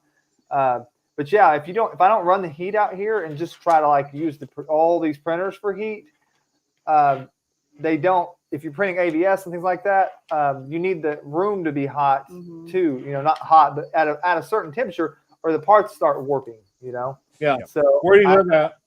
Kind of had that issue. So yeah, you gotta have heat for sure. But we got air conditioning. We need a mini split out here. My wife's wondering, where do you live at? We live in northern Indiana. Yeah, northern Indiana. Okay. All right. But the air conditioner is it's a window unit, but it's 18,000 BTU. So it's pretty good size unit, but it's still not enough to keep up when it's on 80, 90 degree days when we're running a bunch of printers at once, because it's battling the heat outside and it's battling the heat in here. So 80 or 90. Yeah. Come on to Vegas. He said, "That's cold for you, huh?" We just had the AC replaced. A capacitor, well, not the AC. A capacitor went out on my AC the other night, which caused the condenser to stop working. Anyways, and that's what the tech said. He's looking at my thermostat and it said 84. He goes, "Oh, I'm comfortable," because he's out in the heat all day, working on the AC units. I'm like, dude, just fix it. $500 later. $500 for a $30 part. That sucks, but that's life. Yeah. Pam Brennan, and after hours. You posted a picture online of what looked like a couple pallets of filament. How long is it going to take you to go through that? Is that for personal use? Do you know what? Probably not that long. It was about, I think there was about 250 kilos or so. Wow. But I've also just received the Orange Storm Giga, which has been somewhere at sea for what seems to be like forever. And finally, it's arrived. And I don't know if you've seen the Droidica. So I was working on that. Then I ran out of Polymaker filament. So the story is basically I ran out of Polymaker filament, but I was over in the States doing the stuff in LA and stuff anyway. So it was kind of just one of those things. And then they were shipping some stuff out from China because there's loads of issues getting stuff in from Europe to here without paying tons of tax and stuff. It's just getting out of hand. So I just said, why don't you just send me pretty much everything I'm going to need for the next, I don't know, few months. But I'm building, I'm building a project which is going to be about 2.5 meters tall, maybe 3 meters tall, of something that you can actually get into. So we're doing something with that, and that's going to be done. So as you know, I've got 2 other studios. I've got this, which is kind of like my working studio. Then I've got like the print farm. So you were just saying about power and stuff, but my power's all taken care of. So running 15 bamboos and all that kind of shenanigans is all well and good. But of course, the Orange Storm Giga has 4 big plates, and this thing's going to be running, hopefully, if it works, and we're not going to have the frankly built Joel telling Uncle Jesse dramas that I'm hoping this is, because this is a later version, maybe some of the issues that they had, I think I know of only maybe 2 Orange Storm Gigas that were absolutely fine out of the box. So I'm hoping to perhaps join to be a third, but if I'm not, Big Tree Tech have already sent me a new motherboard, and I'm sure that we'll be able to kind of get stuff going with that. But that should have been here literally months ago. It was stuck at in customs for ages, and of course the filament arrived exactly the same time as the printer arrived. So I'm kind of good to go. But the Droidica is being built at the minute. That's probably like a 40 kilo build. I'm halfway through that at the moment, and then of course we got with the go-kart project, we've got the boat project, and again, I'm going to kind of need more printers, but ones that do specific tasks. So the Orange Storm Giga, if you didn't have to level each build plate and had a better extruder on it, I think it'd be a great printer. I know some people have worked out a lot of the bugs in it, but yeah, I don't like the idea of having to level out all the plates. That's just stupid to have to do that. But it should be one big plate. You shouldn't have to level them all out. Yeah, no, I totally agree. And again, that might be something that is done, throughout time or whatever. But I know Joel's done, or somebody Joel is working with has done a lot of work on that. But I totally agree. The hot end, I'd like to stick a slice engineering kind of hot end on that. I'm already kind of at that kind of, right, okay, let's do this, let's do that, let's try and upgrade those things. Because obviously, because we're using Clipper, it's much easier to do those things. Now, weirdly enough, when I was in LA, we're at this party, and this guy kind of make a beeline for me, and he was like, "Hey, I just want to say that I really like your videos." And I was like, "Okay, cool, thanks very much." And it ends up that he works for Eligoo in the US, and he does this whole kind of major support thing. And he introduced himself, and I was like, "I'm going to need to talk to you because I've got an Orange Storm Giga coming out." Let me interrupt for 1 minute. Have you guys ever heard of a company called TH3D? Yeah, there's this kind of miserable guy there, isn't there? He's always moaning on about stuff. That works for him, right here. Hey, Sam. Hey, go ahead, everybody. How you guys doing? Hey, I hate interrupting, but when people are in the back room, I don't want to leave them hanging too long. So yeah. No, it's fine. Look at that. Yeah, got a t-shirt. Ladies and gentlemen, have you ever heard of the Baby Built printer? Yes. Yep. The No, guy that what's goes that? to all the maker fairs. His name's I need Rob. one of He's got those a baby ferret. printers. Get on. Hey, Rob. Hey guys. Rob. With the baby belt. Hey, Rob. Hey, how you guys doing? Good. Great, How you sir. doing? Good. Good, thanks. Sorry, just moving my microphone so I can see. That's why the angle. All good. Yeah, my camera's right in front of my monitor, so sometimes when I click on things, if you see me leaning around, I'm trying to see what I'm clicking on there. So anyway, yeah, Sam, go on. We interrupted you and Tor came in. Keep talking. Yeah, so we got some big projects coming up, hopefully with that. And of course, if that doesn't work, then I think the next thing would just be to clip that onto the bamboos. So, you know, the thing is with those things, I could probably get through, if they're all running at the same time, I would get through maybe 15 kilos a day. I think we can chuck, like we can really get through some stuff there now with that. I mean, I was running for the longest time, like 3 kilo spools, and they're just running through the whole weekend on a big project. And, you know, again, we're running about there's 15 bamboos there now. So, 15 kilograms a day. Oh, yeah, we're running 15 bamboos. We've got the Prusa XL. I've got a couple of Mark IVs, 2 X1 carbons here. And, you know, there's kind of the beauty. It's a beauty, the byproduct of doing social media, YouTube stuff. You know, when you're doing reviews and stuff, it's, you know, you might love something like the bamboo printers are great. I'm doing some stuff with Prusa now, as you know, obviously alluded to. So there might be another XL coming, might be another couple of XLs coming. So it's something to sort of talk about. But you know, I want the stuff I really want to concentrate on now is not so much doing these reviews. What I would rather be doing is making really cool content, and we end up doing stuff like a Top Gear. Some of the stuff we did in LA was kind of just to try and tease that on what that would look like if we, you know, myself and a couple of other creators got involved and we went, hey, why don't we do this trip from point A to point B on a tiny bike? And what would the trials and tribulations be on us doing that? So, you know, we're looking at boats, we're looking at, you know, go-karts. How can we make that thing happen somewhere? So the Czech Republic's great because obviously there's a river right next to the Prusa building. So part of my reasoning to going there is to basically do some R&D on actually, can we cross a river on a 3D printed boat, or could 4 of us cross a river on a 3D printed boat? I have a couple extra cans of Flex Seal in case anything happens along the way. Well, yeah, and that's the thing. You know, but when you start looking into things like, you know, I had an idea about doing a 3D printed bungee jump, and people already go, "Oh, what an idiot!" And it's like, well, yeah, but the thing is, there's a lot of safety that goes into bungees, right? But the idea would be, what if you had 2 3D printed parts that were glued together with 3D glue, so chemically bonded? And what if we did that, but the safety is the main line? So exactly right. So here we go. Sponsored by. So I went to speak to Stefan at CNC Kitchen, and he just said to me, "I don't want to be responsible for your death." And I was like, "Oh, okay."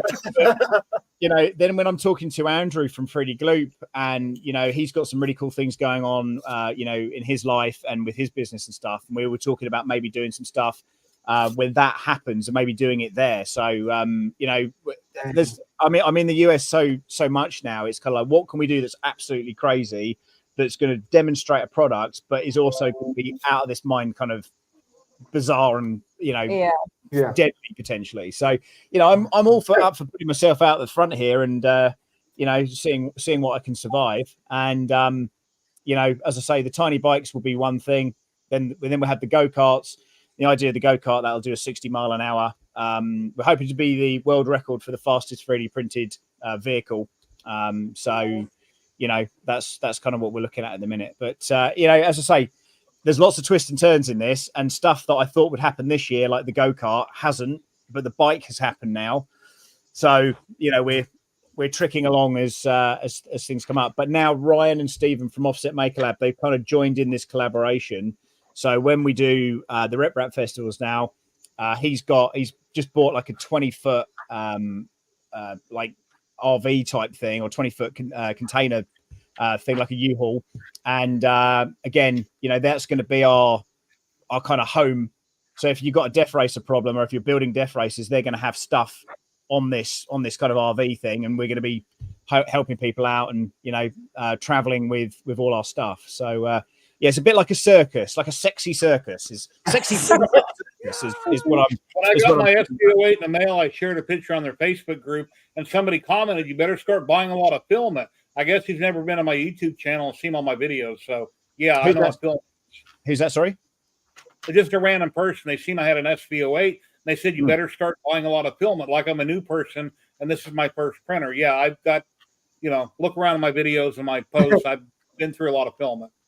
Yeah, I mean, don't get me wrong. It's absolutely crazy, and there was a point. It was really, really funny. If you could just go back a few years, and you're talking to like a company that's a filament company, and they go, "Oh, we want you to try some more filament," and you're like, "Okay, cool. Can you send me 10 kilos?" And they're like, "We can send you 2. That's like my maximum." And you're like, as a creator, you're always like, 2? I thought you wanted to, you really want to showcase this stuff. You're going to send me 2 kilos? And my argument's always been like, it's got to be a 10 kilo minimum because I'll go through it so quickly. What am I going to show off? And then, of course, when the deal came up with Polymaker and being a first partner at Polymaker, it's kind of opened some doors there. And really, filament isn't really the problem. And 3D printers aren't necessarily the problem. It's time now that's the problem. So, finding the time to slice and actually create something. I mean, the bike here, that's taken like a full day today of building, but it's also taken like 2 weeks on the Prusa, getting that ready to be built. And I've got literally until next weekend, and then I fly out at 4 a.m. on Monday. So hopefully it'll be ready by then. Yeah, when a company wants to send me 1 bottle of resin to try and do a video, how can I do a video with 1 bottle of resin? I mean, if you want to send me 5 or 6 bottles of resin, I can do a video. It's worth my time. Editing, as you know, takes a really long time to do and film. Oh yeah. Oh yeah. I don't have that problem anymore, but I can appreciate it now. You got somebody else for that problem. I tell you what, though, right? I tell you one thing's really funny. I've given my editor so much work, he hasn't got the time to do it. He's like, "Oh, I'll get it done." I was like, "There's a rush video. I need this doing," and I've spent like 4 hours filming. And I'm like, "Well, I need this doing, like, that's your next video." And he's like, "Oh, okay, I've got a day off tomorrow and I'm going to be doing it then." And I'm like, "Okay, well, let's just Is get it he done." still editing for Jim? Is he just doing you and Jim, or does he have other clients too? No, so that's not, so Caleb is is basically my producer and videographer for the US trips, and possibly China for next year if we're able to get that done. But I've got another editor that's in the Philippines, and he's basically looking after me for all my other stuff. So but again, it's that time, it's that turnaround time. And then, of course, as you know, Jerry, when Chinese companies are reaching out going, "When's the video out? When's the video out?" And I'm just like, "Yeah, I've got like 20 things stacked here and it's not going to happen today or tomorrow. Like, this is ridiculous." And then you've got to have a schedule, because you can't have a week where you put out 20 videos. It has to be structured. It has to be structured releases. Yeah, I enjoy being retired, and if I take on a project, I don't want it to be like work. And I don't want too much stuff. I try to review what I'll use, but I don't want a bunch of stuff coming at me, because then I want to pull my hair out, which I don't have. And how am I going to get it done? When do I make the time? I don't like it. I don't want it to be like work. I want to enjoy what I'm doing.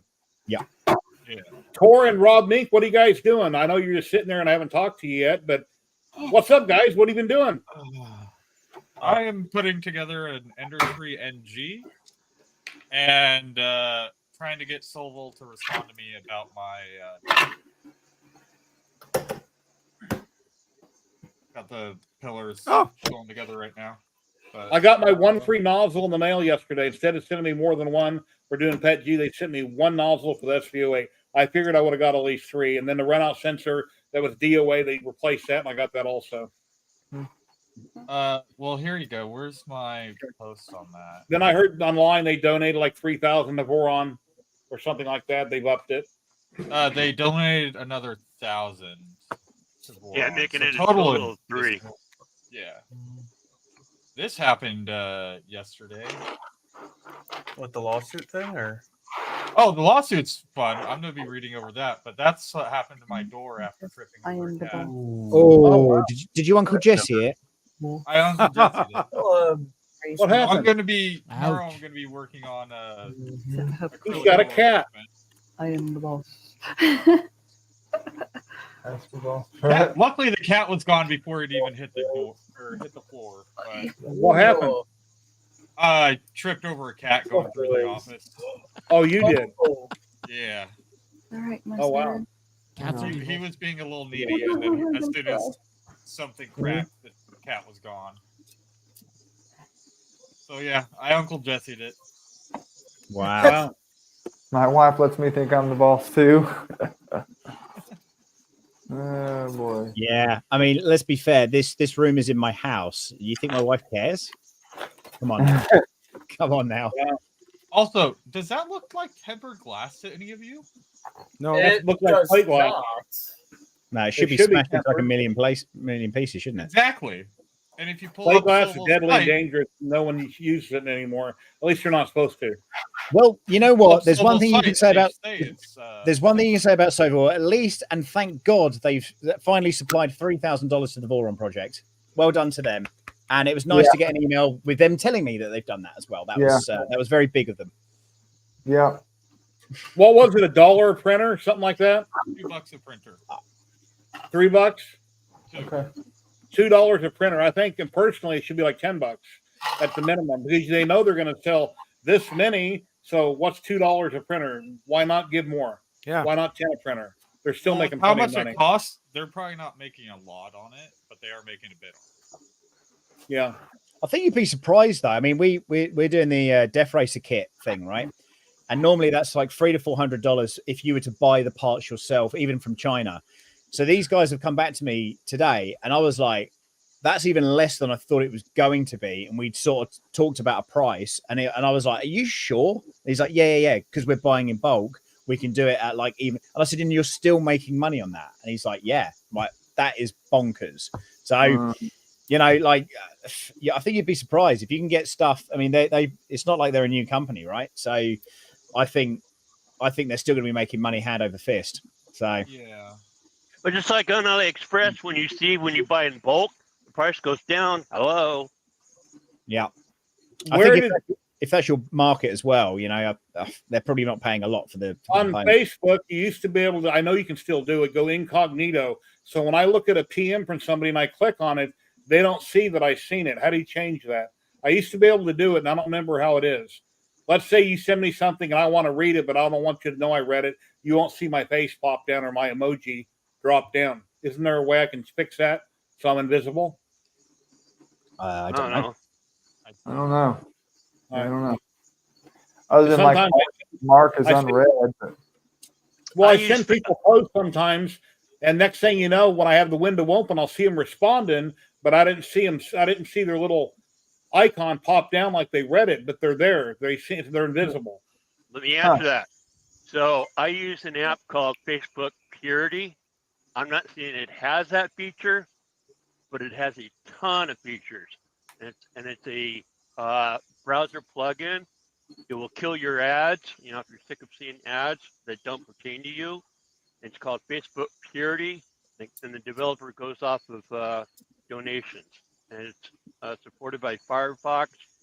Yeah, basically all the browsers. I'm trying to. Thank you for resubscribing, Vincent. I appreciate that. Facebook, Rob. Facebook Purity. Okay, I wrote it down. Facebook Purity. Rob Mink, hey buddy, how you doing? Look like you just woke up. Hey, doing well, thanks. I actually had a real hard time sleeping last night, so I did get up, but it was 5-6 hours ago. Yeah. But I've been out working. I actually got and drove my old car out to a shop to get him work on it, so that was good. I got some more work done on my old Datsun. So but I'm working on the Crooked Crow here. I've actually got it kinematically moving somewhat correctly and just put new belt in it. So I'm hoping to have this thing working properly for Printopia Earth. Do you do laptop repair also? That's what I do as a day job.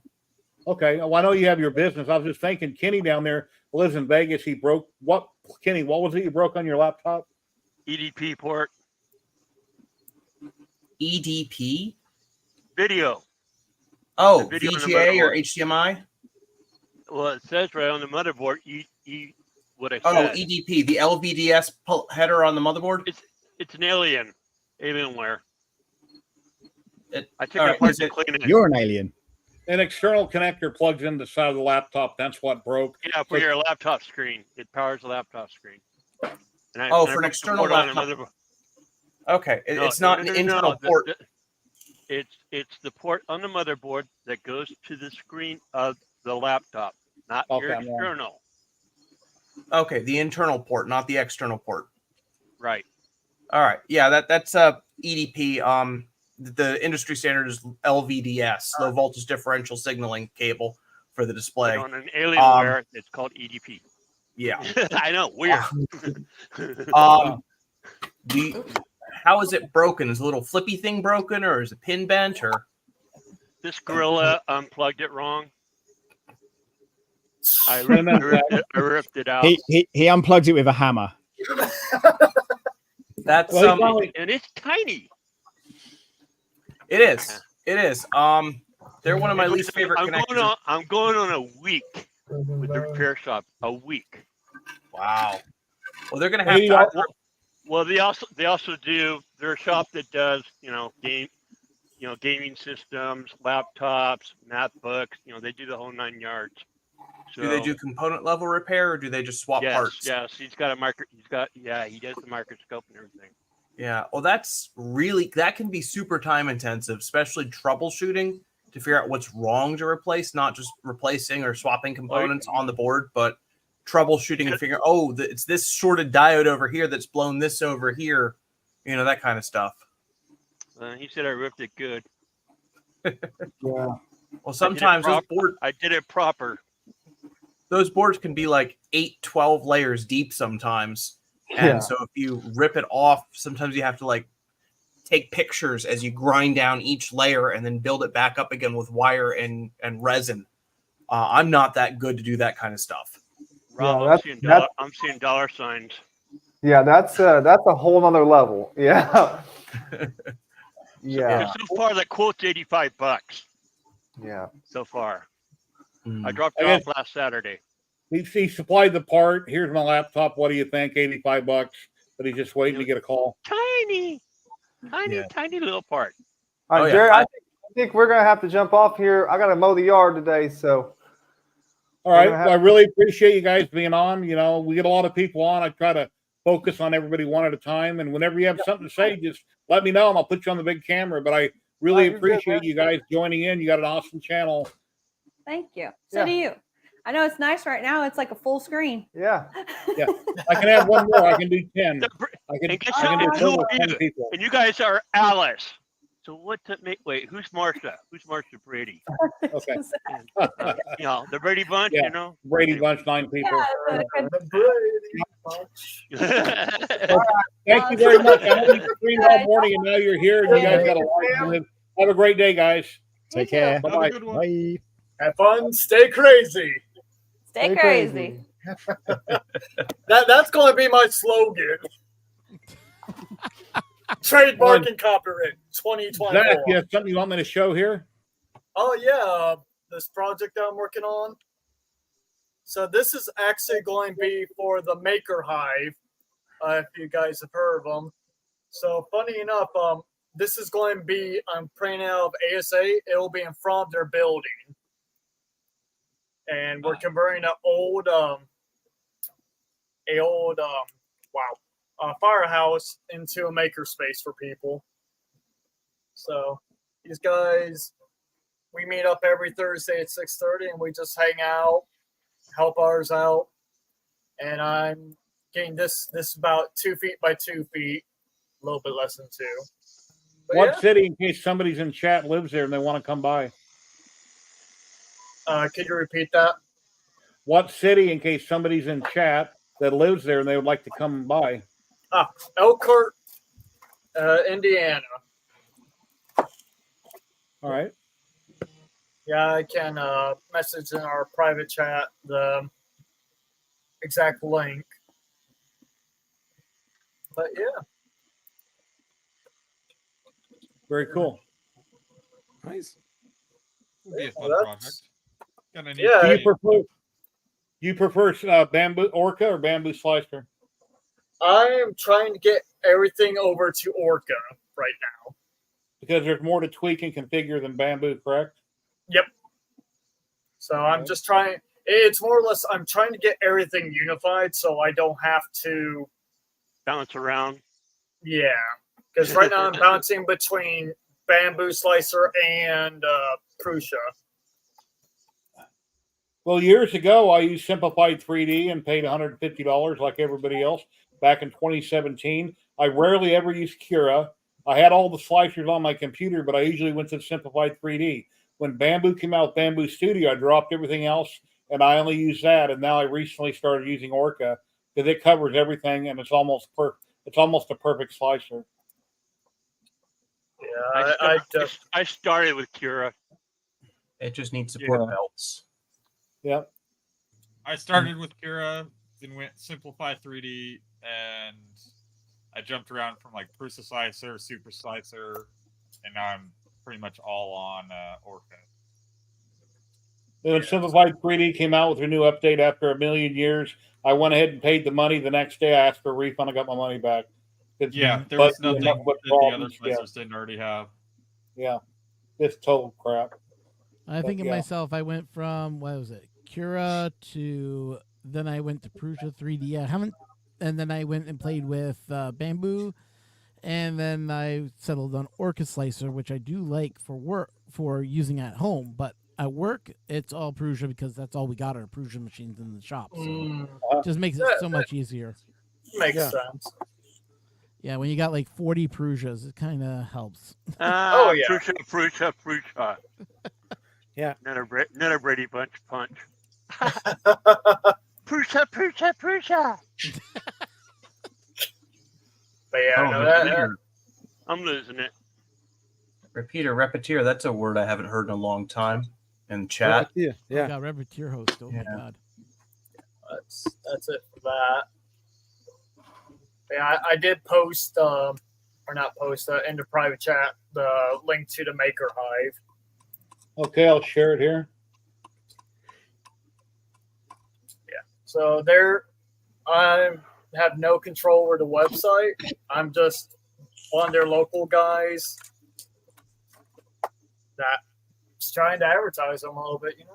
Word of mouth is a great tool for doing that, I'd say.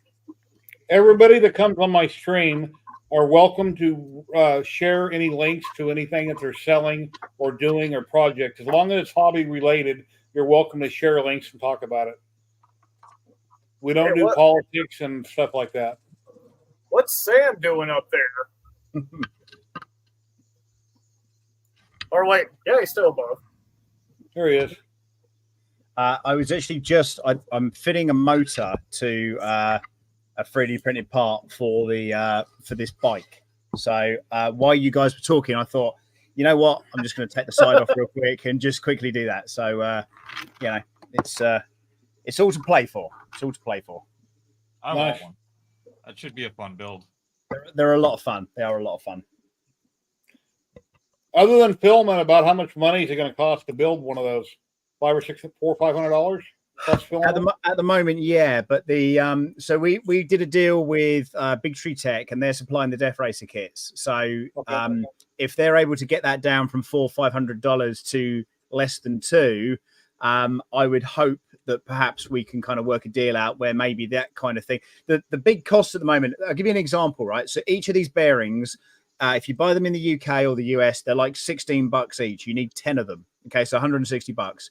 So wow. if you get it from China, you can pick them up for $2 each.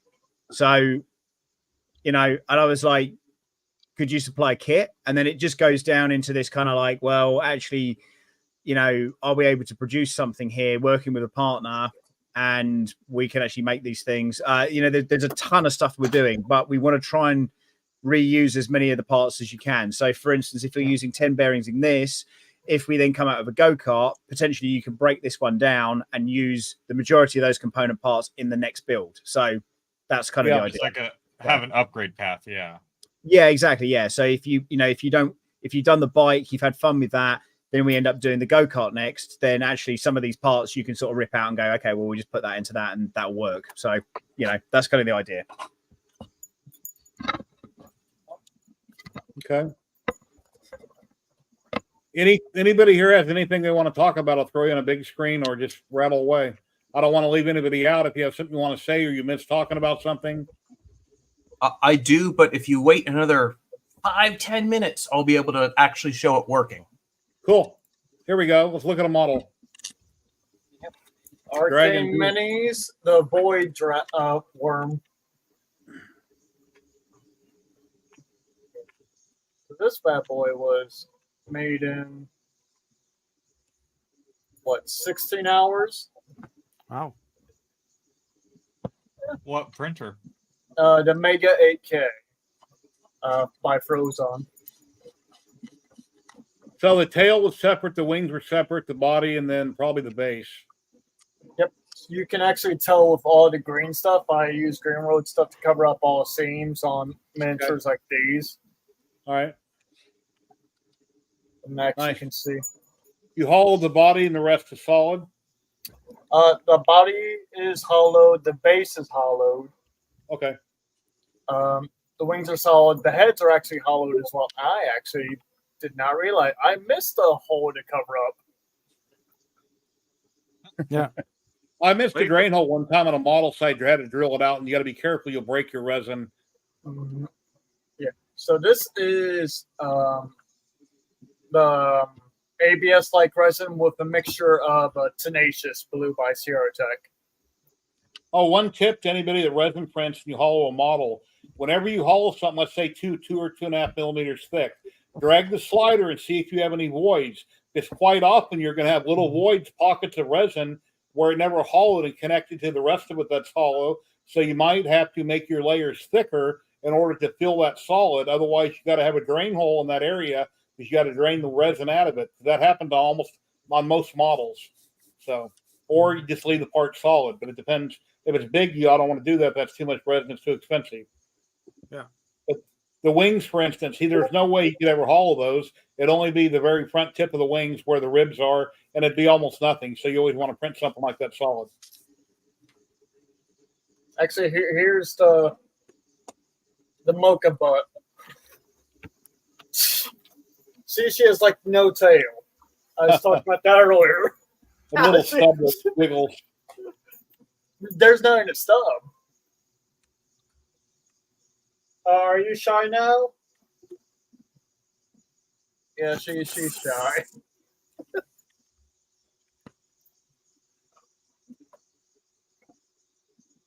yeah. I'm thinking back in the day when I didn't have any space. God. Yeah, my sister comes over to my house. She's like, "Oh my God, you need a bigger house." Yeah, so these are nameplates for each of my printers that I'm making. I'm making one for every deadly sin. Good show. Yeah. Very cool. Nice. Yeah. So, Envy and what? Greed are both the bamboos, ironically enough. In fact, that's really funny because I've got that exact setup on. I've got Farmers and I've got the Deadly Sins or whatever it is. That's really funny. Yeah, that is. Yeah, I'm glad I wasn't contacted by Elegoo about the Orange Giga. It's too big. I have nowhere to put it, and I would have to pump an awful lot of filament through it. I got a spare room that's like a junk room. It's got a printer, inkjet printer in it, and a bunch of crap. I'd have to actually set it up in there and make another hobby room. The funny thing is, Jerry, I know of a lot of creators that have got them and have not made a single bit of content on it. So, let's see what happens. It's something I could rarely use to make something big on it, because anything smaller you want to print on one of your other printers. It's like, hey, let's print a Vinci. This is 100% scale. Let's do 200 of them at once. And then what are you going to do with them? Well, I was thinking a submarine and maybe going down to the Titanic and just see what happens. I hear Polymaker make fantastic filament, which is there's lots of people doing it. Scott's doing 10 style strength and stuff. Maybe I can hook me up with some bits. That's so sad about that happening. Awful, absolutely awful. But that's what you put your you put your trust in somebody or something or a product, and that failure is not good. Definitely not good. Yeah, the guy that does the hydraulic press on YouTube, he's got another channel called Beyond the Press. He does that with his press and a simulating underwater, and he's got a little thing of like 3D printed thing, and then on the bottom or on the ends, he's got steel ends on it, and that thing blows up like a little bitch. And he's saying it's not even 500 feet, simulating down. Yeah, Beyond the Press is what it's called. And the guy's Finnish, like Finland. He does all kinds of crazy stuff.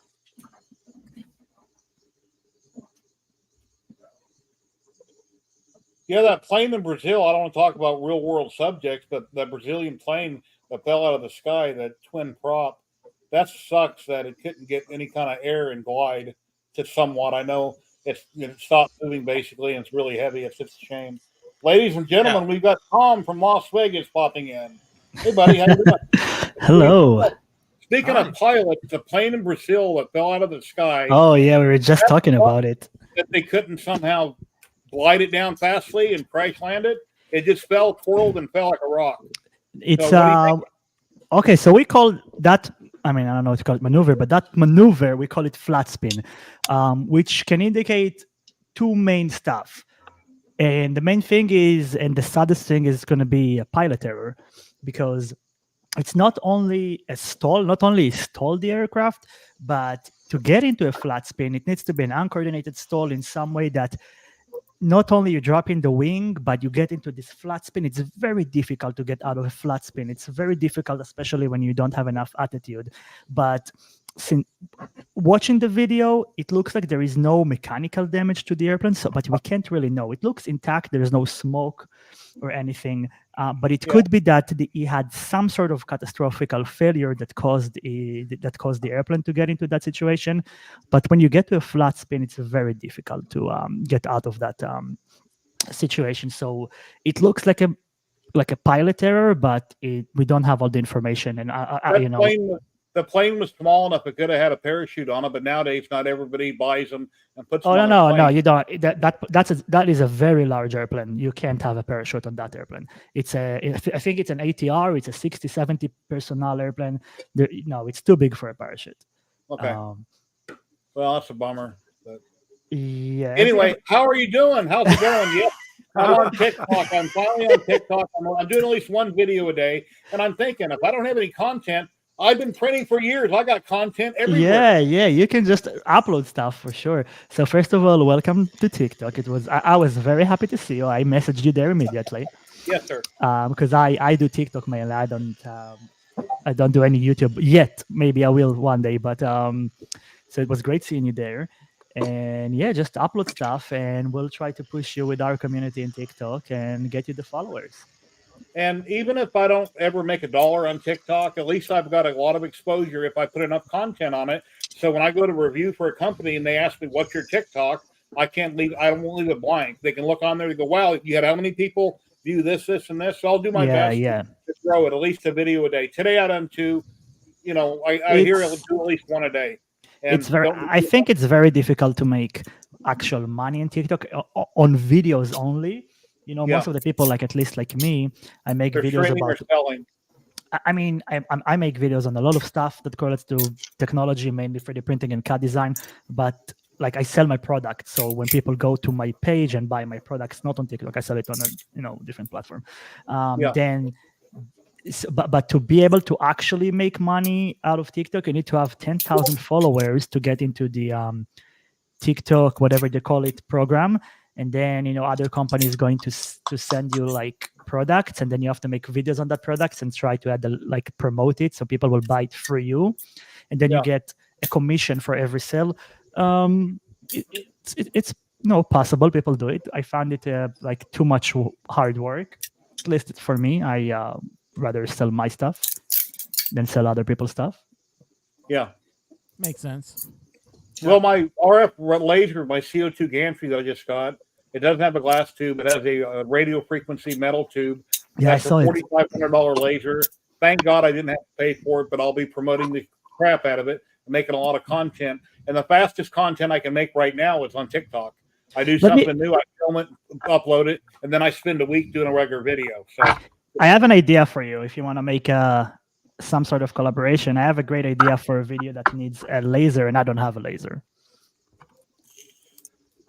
So okay, we can chat about it. You can email me, or we'll chat about it. Yeah, I'll send it you in TikTok because I don't know how to email people. I don't know, find your email and stuff. Okay, hey guys, I just gotta get going. So thanks for having me on, Jerry. I do appreciate it. Have a great day, Ron. You have an Ron. awesome day, guys. Go check out Ron, the Canadian Making Project, over on YouTube. He posts great content. Great guy. He's been around forever, and he'll be around for at least another couple more years.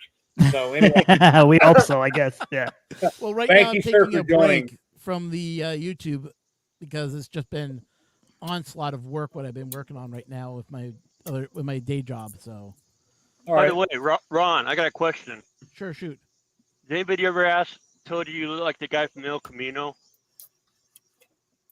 Look like the guy from what? El Camino, the movie. No. You know, Breaking Bad? Nope, never had anyone say that yet. You got blonde hair, right? Is what I'm seeing? Yep. Yeah, El Camino. Anyways, look it up. Right. Look it up. It's part of the Breaking Bad. Okay, we'll do. Yeah, you'll see who I'm Take talking care, about. my friend. You have a great day. Yep, later, everyone. Later. Nobody else thinks that. Nobody else thinks he looks like the guy from El Camino. I have no idea who's that, so I never watched any of the Breaking Bad series. Breaking Bad's a great series, but I'm not sure who you're talking about. Blonde-headed guy in El Camino. If I'd say he looked like anyone, it'd be, I think it's Larry from the Grand Theft Auto series. If he just put glasses on and had a cane. So, what have been working on, Jerry, and anyone else? Well, the only thing I've been really doing is the laser. It weighs 220 pounds. I couldn't get it from that table onto that platform. So I talked to my neighbor. He don't speak English. So I showed him a picture. I pointed to my muscle, and I muscled here to here, and I had a $10 bill. So he came over, helped me move it, gave me $10, and he went home. So that's how I got it moved. I just had to buy casters for it. I wanted locks on the wheels, but the ones they had at Harbor Freight that had a decent weight load, they looked like crap. Had a little plastic thing you push with your foot. As a matter of fact, one of them I pushed with my hand broke. It came apart. So I got some heavy wheels. They don't have locks on them, but it doesn't roll around. So then I ran the exhaust out. I've got to start burning stuff on it and working on some pictures. I want to get some real, I know it'll do 3mm acrylic clear, no problem. I want to get some 1/2 inch and 1 inch acrylic, smaller pieces that I can do video content with and cut on it to show how thick it can cut. So I'm looking for some acrylic online that's reasonable, that are small pieces, like small squares, like maybe you can find, maybe you can go to, like, if there's any company in Vegas that sells stuff like that, sometimes they have like scrap because it's like very small, and it will like just give it for you for free. You don't even have to like. Or actually, maybe Hobby Lobby or the dollar store sells a product that's made out of acrylic, or Home Depot or something, and I can buy it and then cut it. For instance, a towel rack that's acrylic towel bar that happens to be the right size, and I could just cut it in the video or do different things like that to show its potential. So, and then I'm working on, let's see, for my son, for his birthday coming up, I'm working on The Crow with Brandon Lee, scene from the movie. I've got that all printed out in resin. I'm working on that. I've got the poly dryer dry box with 2 extra storage containers. I need to do a couple videos on it. I haven't got the first video done, but I need one of those. It's been sitting there for 2 weeks, and I've just got tied up working on stuff. And on the SBO8, I've been working on it. I watch a lot of Netflix and shows on YouTube, so I'm kind of juggling different things. I got a patch in the living room I got to do where I had to tear out a bunch of drywall. New piece of drywall's in. I just have to tape it and texture it and sand it and paint it. So always something going on. That's a pain. I hate drywall work. Yeah.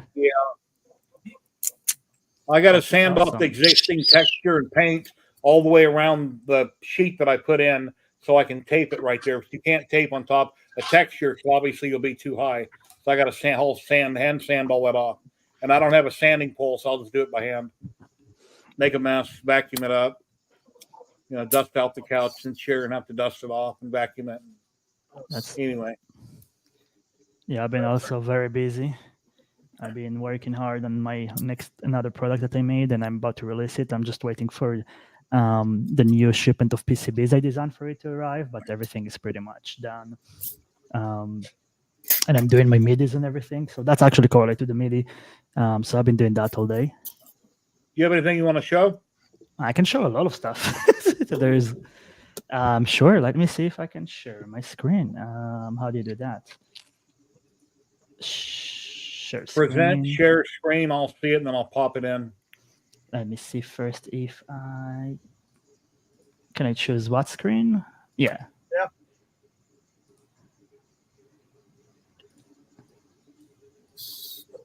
There we go. There we go. So, well, if you haven't seen that, that's the media I sell and I design. So it's a basically it's connected to your computer with the USB Type-C and cable, and you can assign like every any app in your computer. You can assign it to whatever slider in here and control the sound of that software. So you can also do like master volume or input or mic and everything. And that's product I've been selling for about 3 months. It took us a lot of time to finish developing it. And it has 2 PCBs. So everything is like all the PCBs designed by us and everything. And I'm very proud of it. It took us a while to do it. And then what I was been working the past 3 weeks now or so, it was that thing. And that will be a stand that will connect our MIDI with a Stream Deck. And it's kind of like a full suit of like, you have your buttons for your micro keys, and then below it you have your MIDI, and you can control like that, everything in your computer from sound to the Stream Deck. You can also control like if you do streaming like OBS or other stuff like that, you can control stuff inside. So you can assign those sliders to control other software like voice meter and stuff inside of voice meter and stuff inside of OBS. And I had to design another PCB. So I have a Stream Deck like that in a case like that, but I'm just trying to figure out in my head how your device would help me out. So think about it that right now you're in the computer, right? And you have a microphone that you're speaking with, and then you have your master volume, which is going to be your headset, and then you can have the Chrome, which is the StreamYard. And let's say someone is talking and someone got into your room and your wife or something and start talking to you, then you take the sliders of the mic, put it all the way to 0, and now you're muted automatically, and you're not going to interrupt other people that, I don't know, having a conversation. Or if someone is just like a little bit too loud for you in your headset, you can just take StreamYard, put it a little bit 10% lower, and suddenly it's comfortable in your ears. So like you can basically control anything that makes sound in your computer. So that's, I don't know how. I've got an Elgato mic on my desk. It looks like an old style mic. It's got a volume button at the bottom. My wife walks in the room. I simply click the button in, and it turns red and it mutes me real quick. But I understand your point. You don't have to use your mouse to click software. Yeah. You can just do it with hardware right there in front of you. Yeah. And I really wanted, because, now you have 2 pieces of equipment that connects to your computer, which means 2 USB cables. And I didn't want that. I want to have like some sort of a USB hub that only one cable will connect to your computer, but I couldn't find any USB hubs at all that will be that small. So I had to design my own PCB, which was, I'm designing PCBs, but I never done something complex as a USB hub. And I'm showing in the camera, that's the PCB I made, and it's very small. And that was the prototype, and it works, of course. And hopefully next week I'm going to get the actual production PCB, which will have all of my marking and my logo and everything. And it will look like, one second, I'm going to bring the other PCB.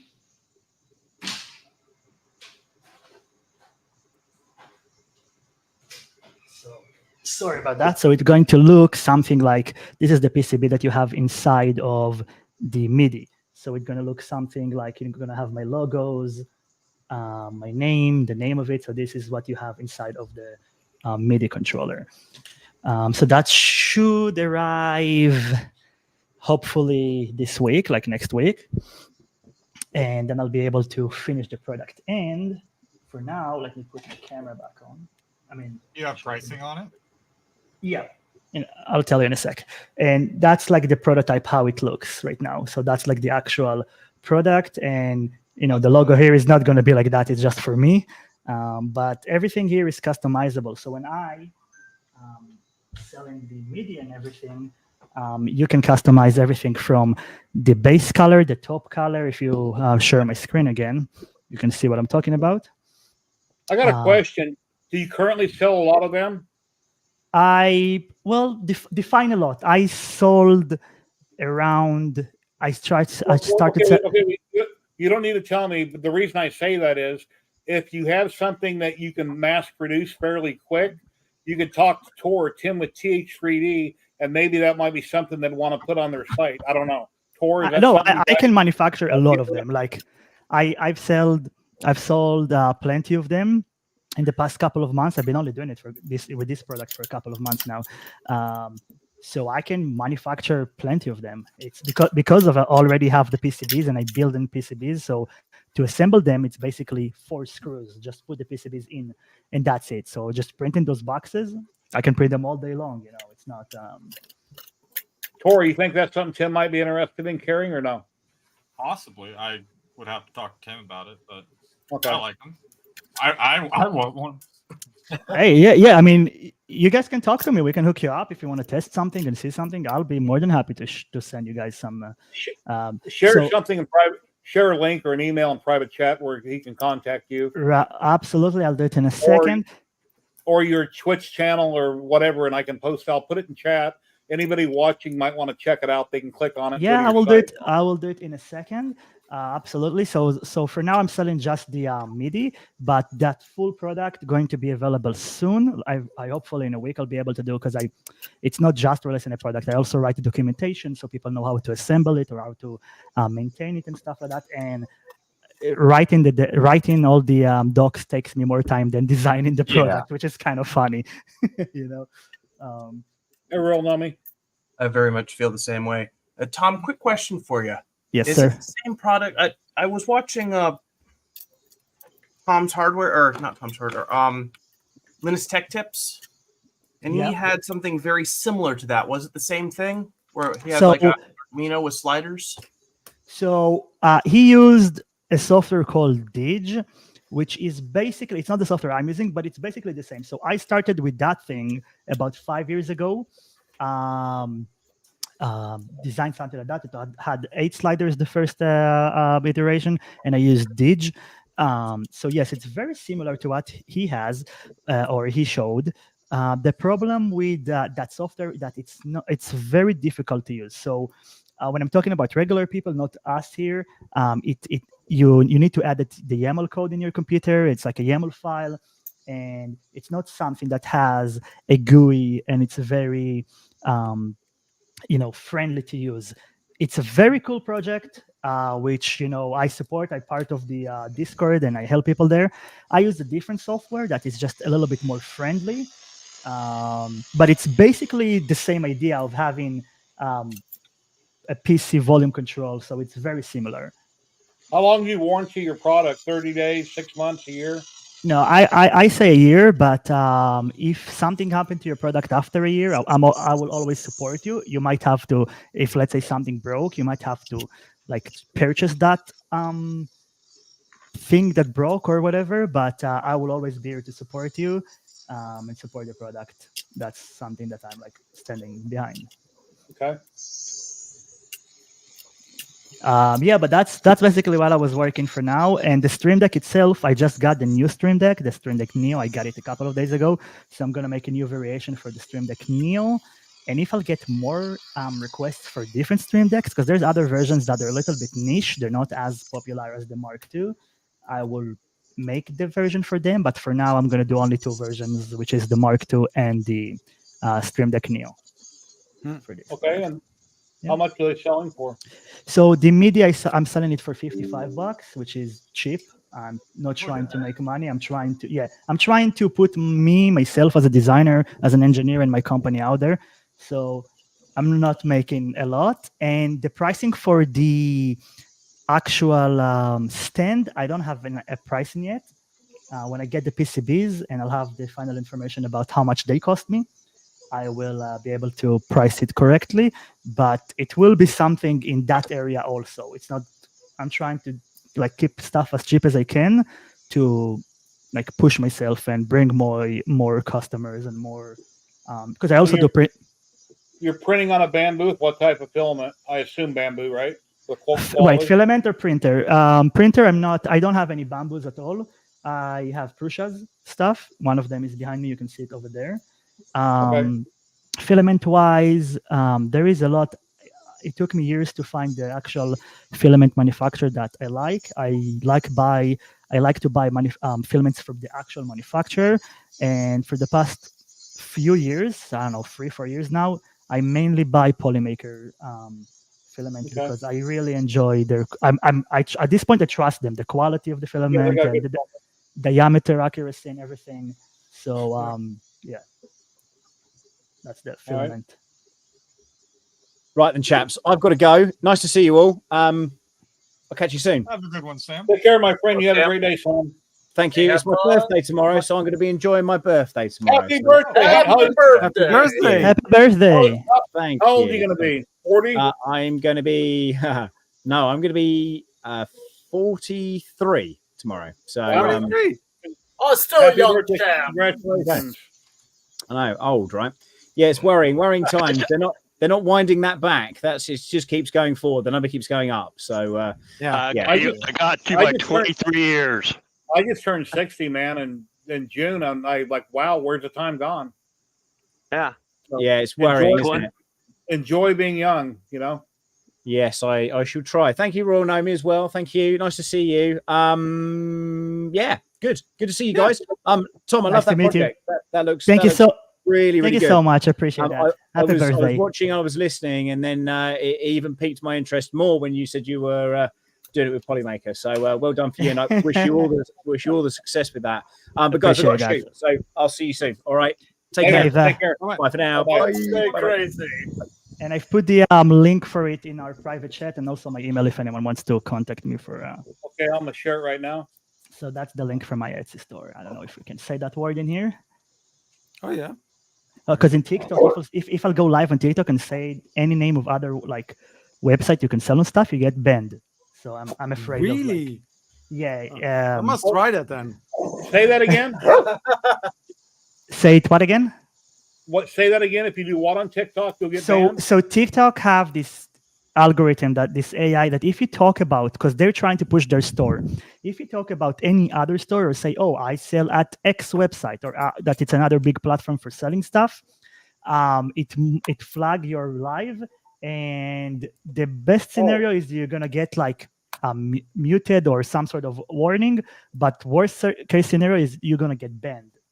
And so I'm trying to be very careful when I'm on others people's stream. You know, I'm asked, can I say it first? So I want. It's like, well, in my 60-second videos, I'm talking about where you can buy that laser at in my TikToks. If I could share a link to where you could buy it, I would, but I can't share links yet. So you can share a link. It's all about how many followers you have. So as you get more and more followers, you're going to open more features in your account. So when you have more than 1,000 followers, you're going to put it's the first thing you're going to open, which will be putting a link in your actual bio, so you can link your link tree or your like website or YouTube and stuff like that. And I think after 10,000 followers, it's when you can get into the affiliate program. So you need, it's all about how many followers you have, but you also need to be careful with some stuff that you say. And some things they're just going to flag it, and because the AI is not smart. Well, I'm excited. I've got 188 followers. Nice, good job. Yeah. Anyway, Jerry, I have this ready. If you're ready. What? I have my printer ready to demo the one I was showing what I was working on. There we go. All you, right, buddy. So, sorry for the mess behind it and everything else, but this is basically a Voron with a belt on it. So you can print Cartesian and then eject the belt, use a belt to eject there. But this is its trick, is it is also a belt printer. So not only can you print Core XY, but then you can tilt the gantry. Oh, wow. What? Lefty. And then you have, so do you have a belt and it's like Infinity Z, basically? It's right. It's a belt printer and an auto ejecting Core XY. Depending, you can change what it does with G code. Okay, so can you do the Chevy Impala where it's like Funk, funk, funk. Yeah, I guess, but that's not the point. No. You know what I'm talking about? That angle where it's kind of like on 3 wheels. You can, but it would break the gantry. I don't recommend it. All right. Well, no, but yeah, nice job though. Still, I'm just. What a cool thing! Heck yeah! And if you shut off the power, or lose power, will the steppers lock? No, they won't. But it does have an angle sensor hooked up to SPI here, so it will remember roughly what level is. So if you turn it on, it doesn't think that the BL Touch is going to hit the bed. It'll throw an error.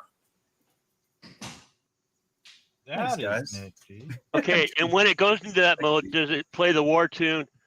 Cisco Kid was a good friend of mine.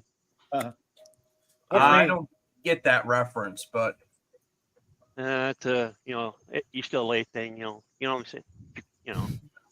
But it can go at a pretty steep angle there. The Python plugin in Clipper took a little bit of doing with some math. Several sheets of trying to figure out what the heck is going on with triangles, because it's all trig with a slider and pivot blocks that are not on the actual gantry. They're above and below the gantry. So, cool. Thanks, guys. I hope to have this printing calibration cubes or some other small print as a Core XY and as a belt, and it'll do one layer and then switch and do another. Do one layer as a Core XY and then do one layer as a belt and do one layer as a XY, do one layer as a belt. So basically the Core XY is going to be chasing the belt cube down the belt with every layer. Wow. All right. So cool. Does it just go this way, or is that universal? Just that one way. Okay. Just that one way. It was tricky enough to make a tool head that could work as a belt printer or a Core XY, as well as figuring out the tilt angle so that stuff didn't hit stuff and all that kind of stuff. So, but you guys are the very first people seeing it move live. Like that is wow. We get behind the scenes, ladies and gentlemen. Nice. And everything That in is pretty between. slick. I is privileged. I got to clean up the wiring and stuff. It's kind of but How can I get a kit of that instead of a baby belt? That'd be a fun build. Well, it's just a Boron with a couple extra 608s and a couple extra bring it back down in the belt in the I'm having a brain fart. To Core XY mode? No. Belt printer mode. Bring it back down to the correct angle where you had it. Oh, this is... You can't print at that angle, can it? It can. What's the optimal angle? Bring it back down near the bed at that angle. I got a reason. Okay. Now jump out of your chair and pose like you're pointing at it, like you're excited, and I'll use that for a screenshot for a thumbnail. All so right. when people see the thumbnail, Dana White. No, really, I'm being serious. Without a funny face. Okay. There you go. I'll screenshot that later after the stream, and then when people go to click on the video, that's what they're going to see. Oh, cool. Okay. Rob, I have a question. Yeah. It might be obvious, but I'm the new guy. So do you post anything about it? Like, do you have a YouTube channel or something I can follow to see updates on the project? Or I do have a YouTube channel. I don't do lots of updates on it as much as I should. I tease things on Twitter. The Discord community that I have has a section for this in it.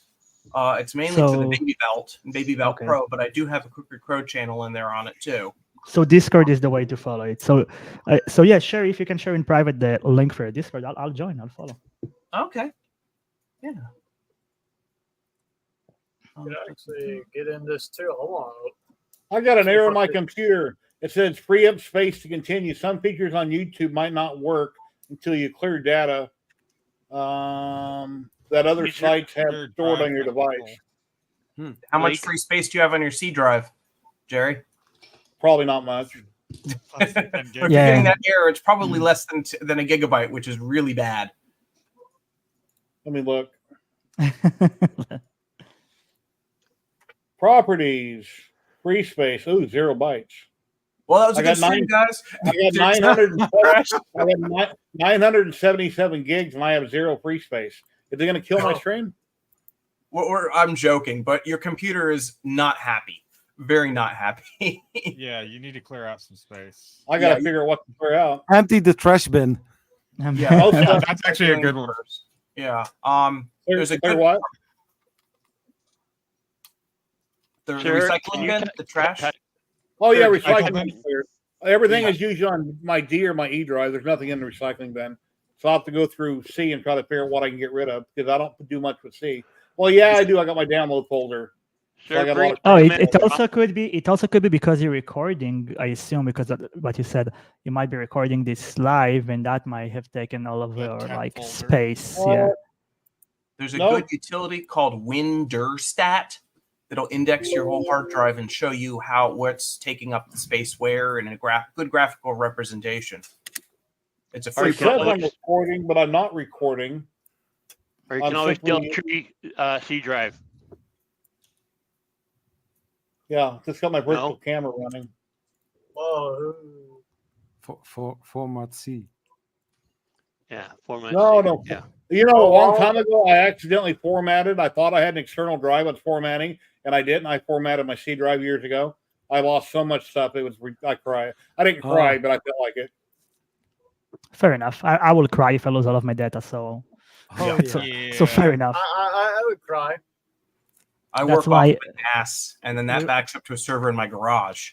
So yeah, so actually that's we were like talking last night. We were doing this live on TikTok, and we were talking about it, how I really think it's really important for every family this time to have a NAS in their house that have redundancy, so you can also put like your everything, your pictures, of your loved ones, your videos and everything, and have some redundancy. Because one of my friends was just talking about it, that he had like everything that he had in his life, all of his pictures of his kids since they were like babies and everything were on one drive, and that drive failed, then he lost everything.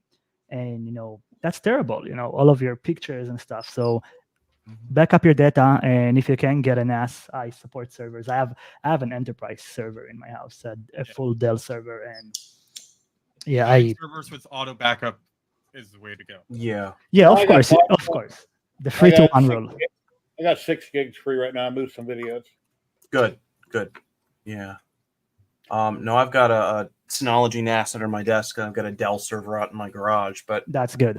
I do computer work for people, and just last week I had to tell somebody that had a Apple that didn't have any Time Machine backups and didn't have iCloud on it, that they lost everything on it because the SSD is part of the motherboard and the RAM is part of the motherboard. Yeah. And one of the RAM chips died, and I'm not good enough to do a component level RAM chip replacement on a motherboard like that. And aren't those ID locked as well? Yeah, they are encrypted as well. Yes. Yeah, if I clean up my C drive, I'm only going to gain 283 megs. That's nothing. Yeah. But I just freed up 6 gigs. So I think the newest M2 Apple products, the storage is actually on the same die as the processor and the RAM as well. The storage, that sound maybe the RAM, but not the actual storage. It's too big for to be in the die. I thought it was like a stacked die. That's could the be. way they did it. I'd have to look that up. I very well could be wrong on that. Rob, this is your Discord. You want me to share that to everybody? Sure, go for it. Okay, here you go. Yeah, I joined. I'm there. I'm going to say hi. Oh, cool.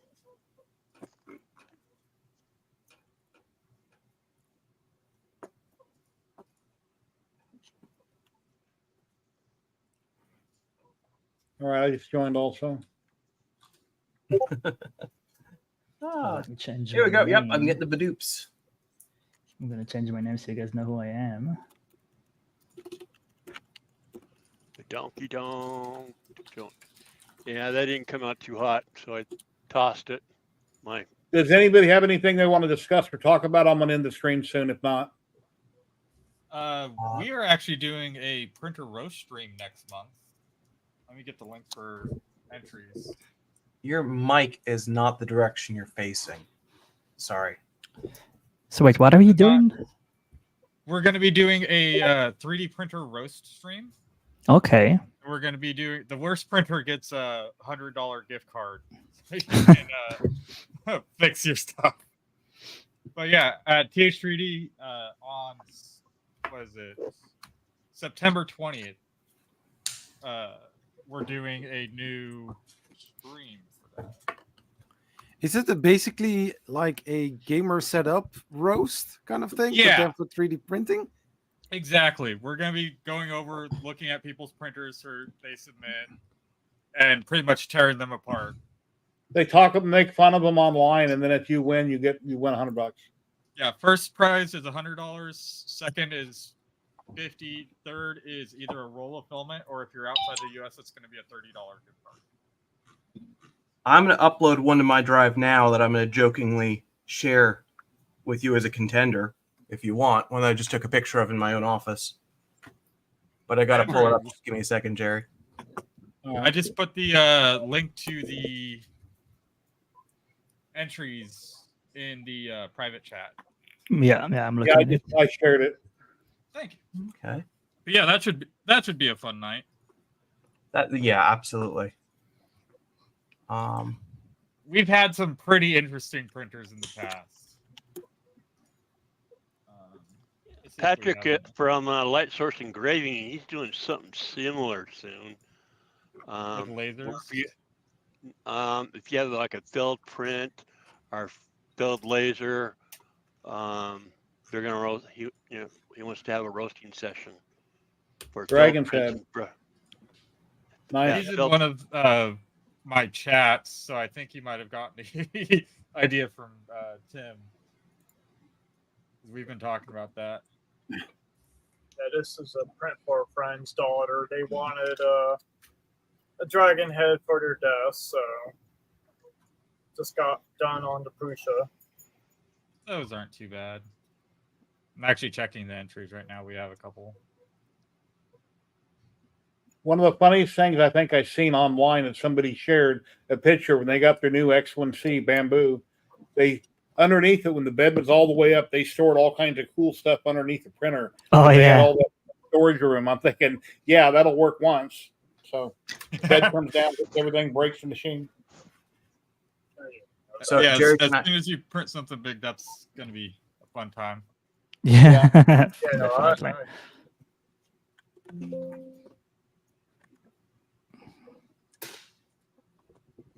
That's like Yeah, you're going to need a lot of those for the shows. For every single. Oh,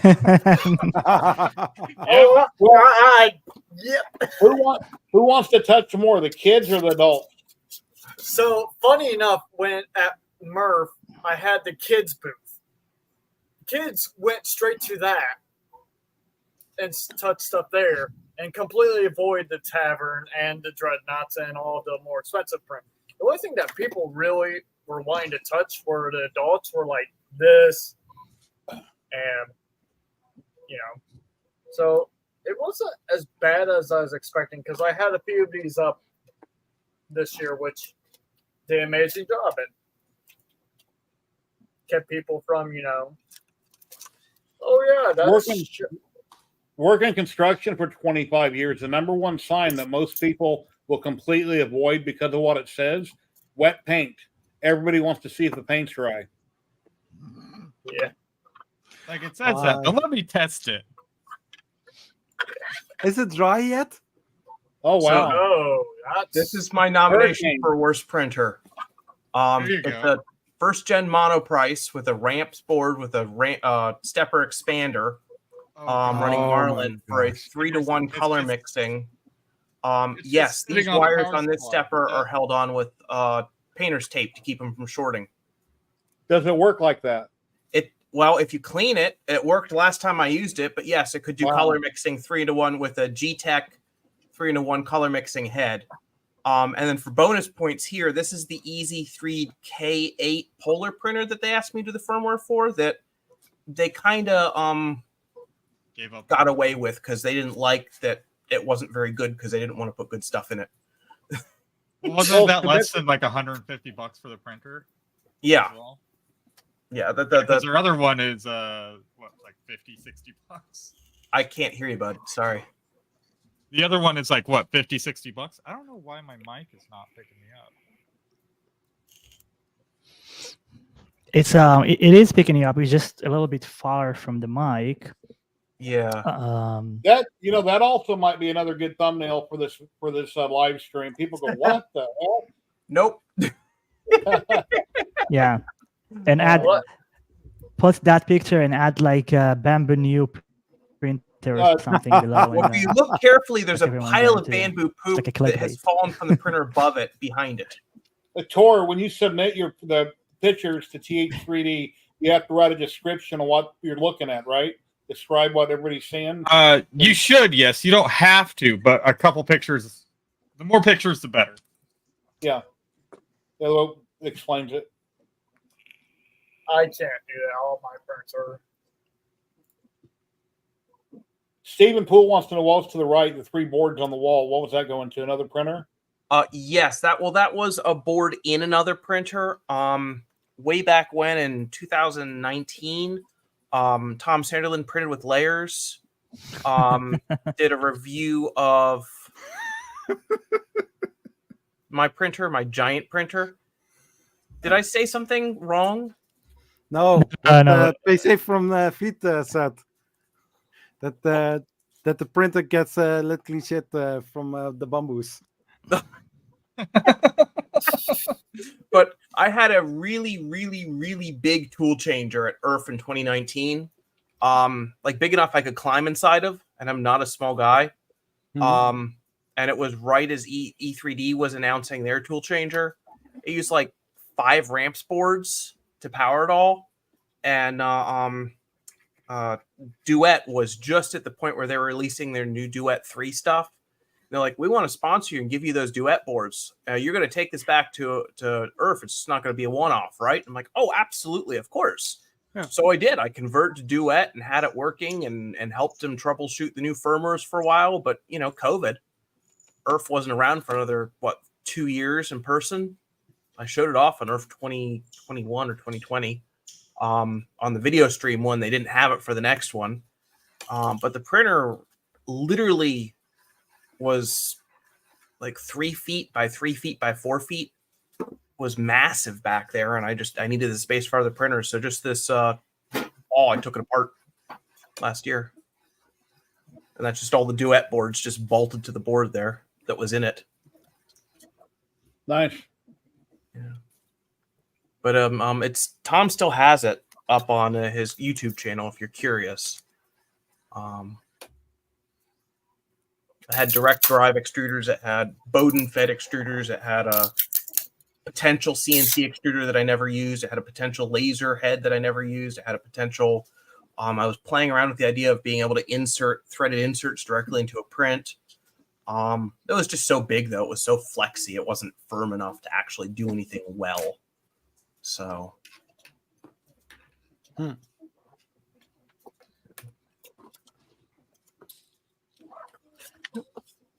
That's awesome. All right.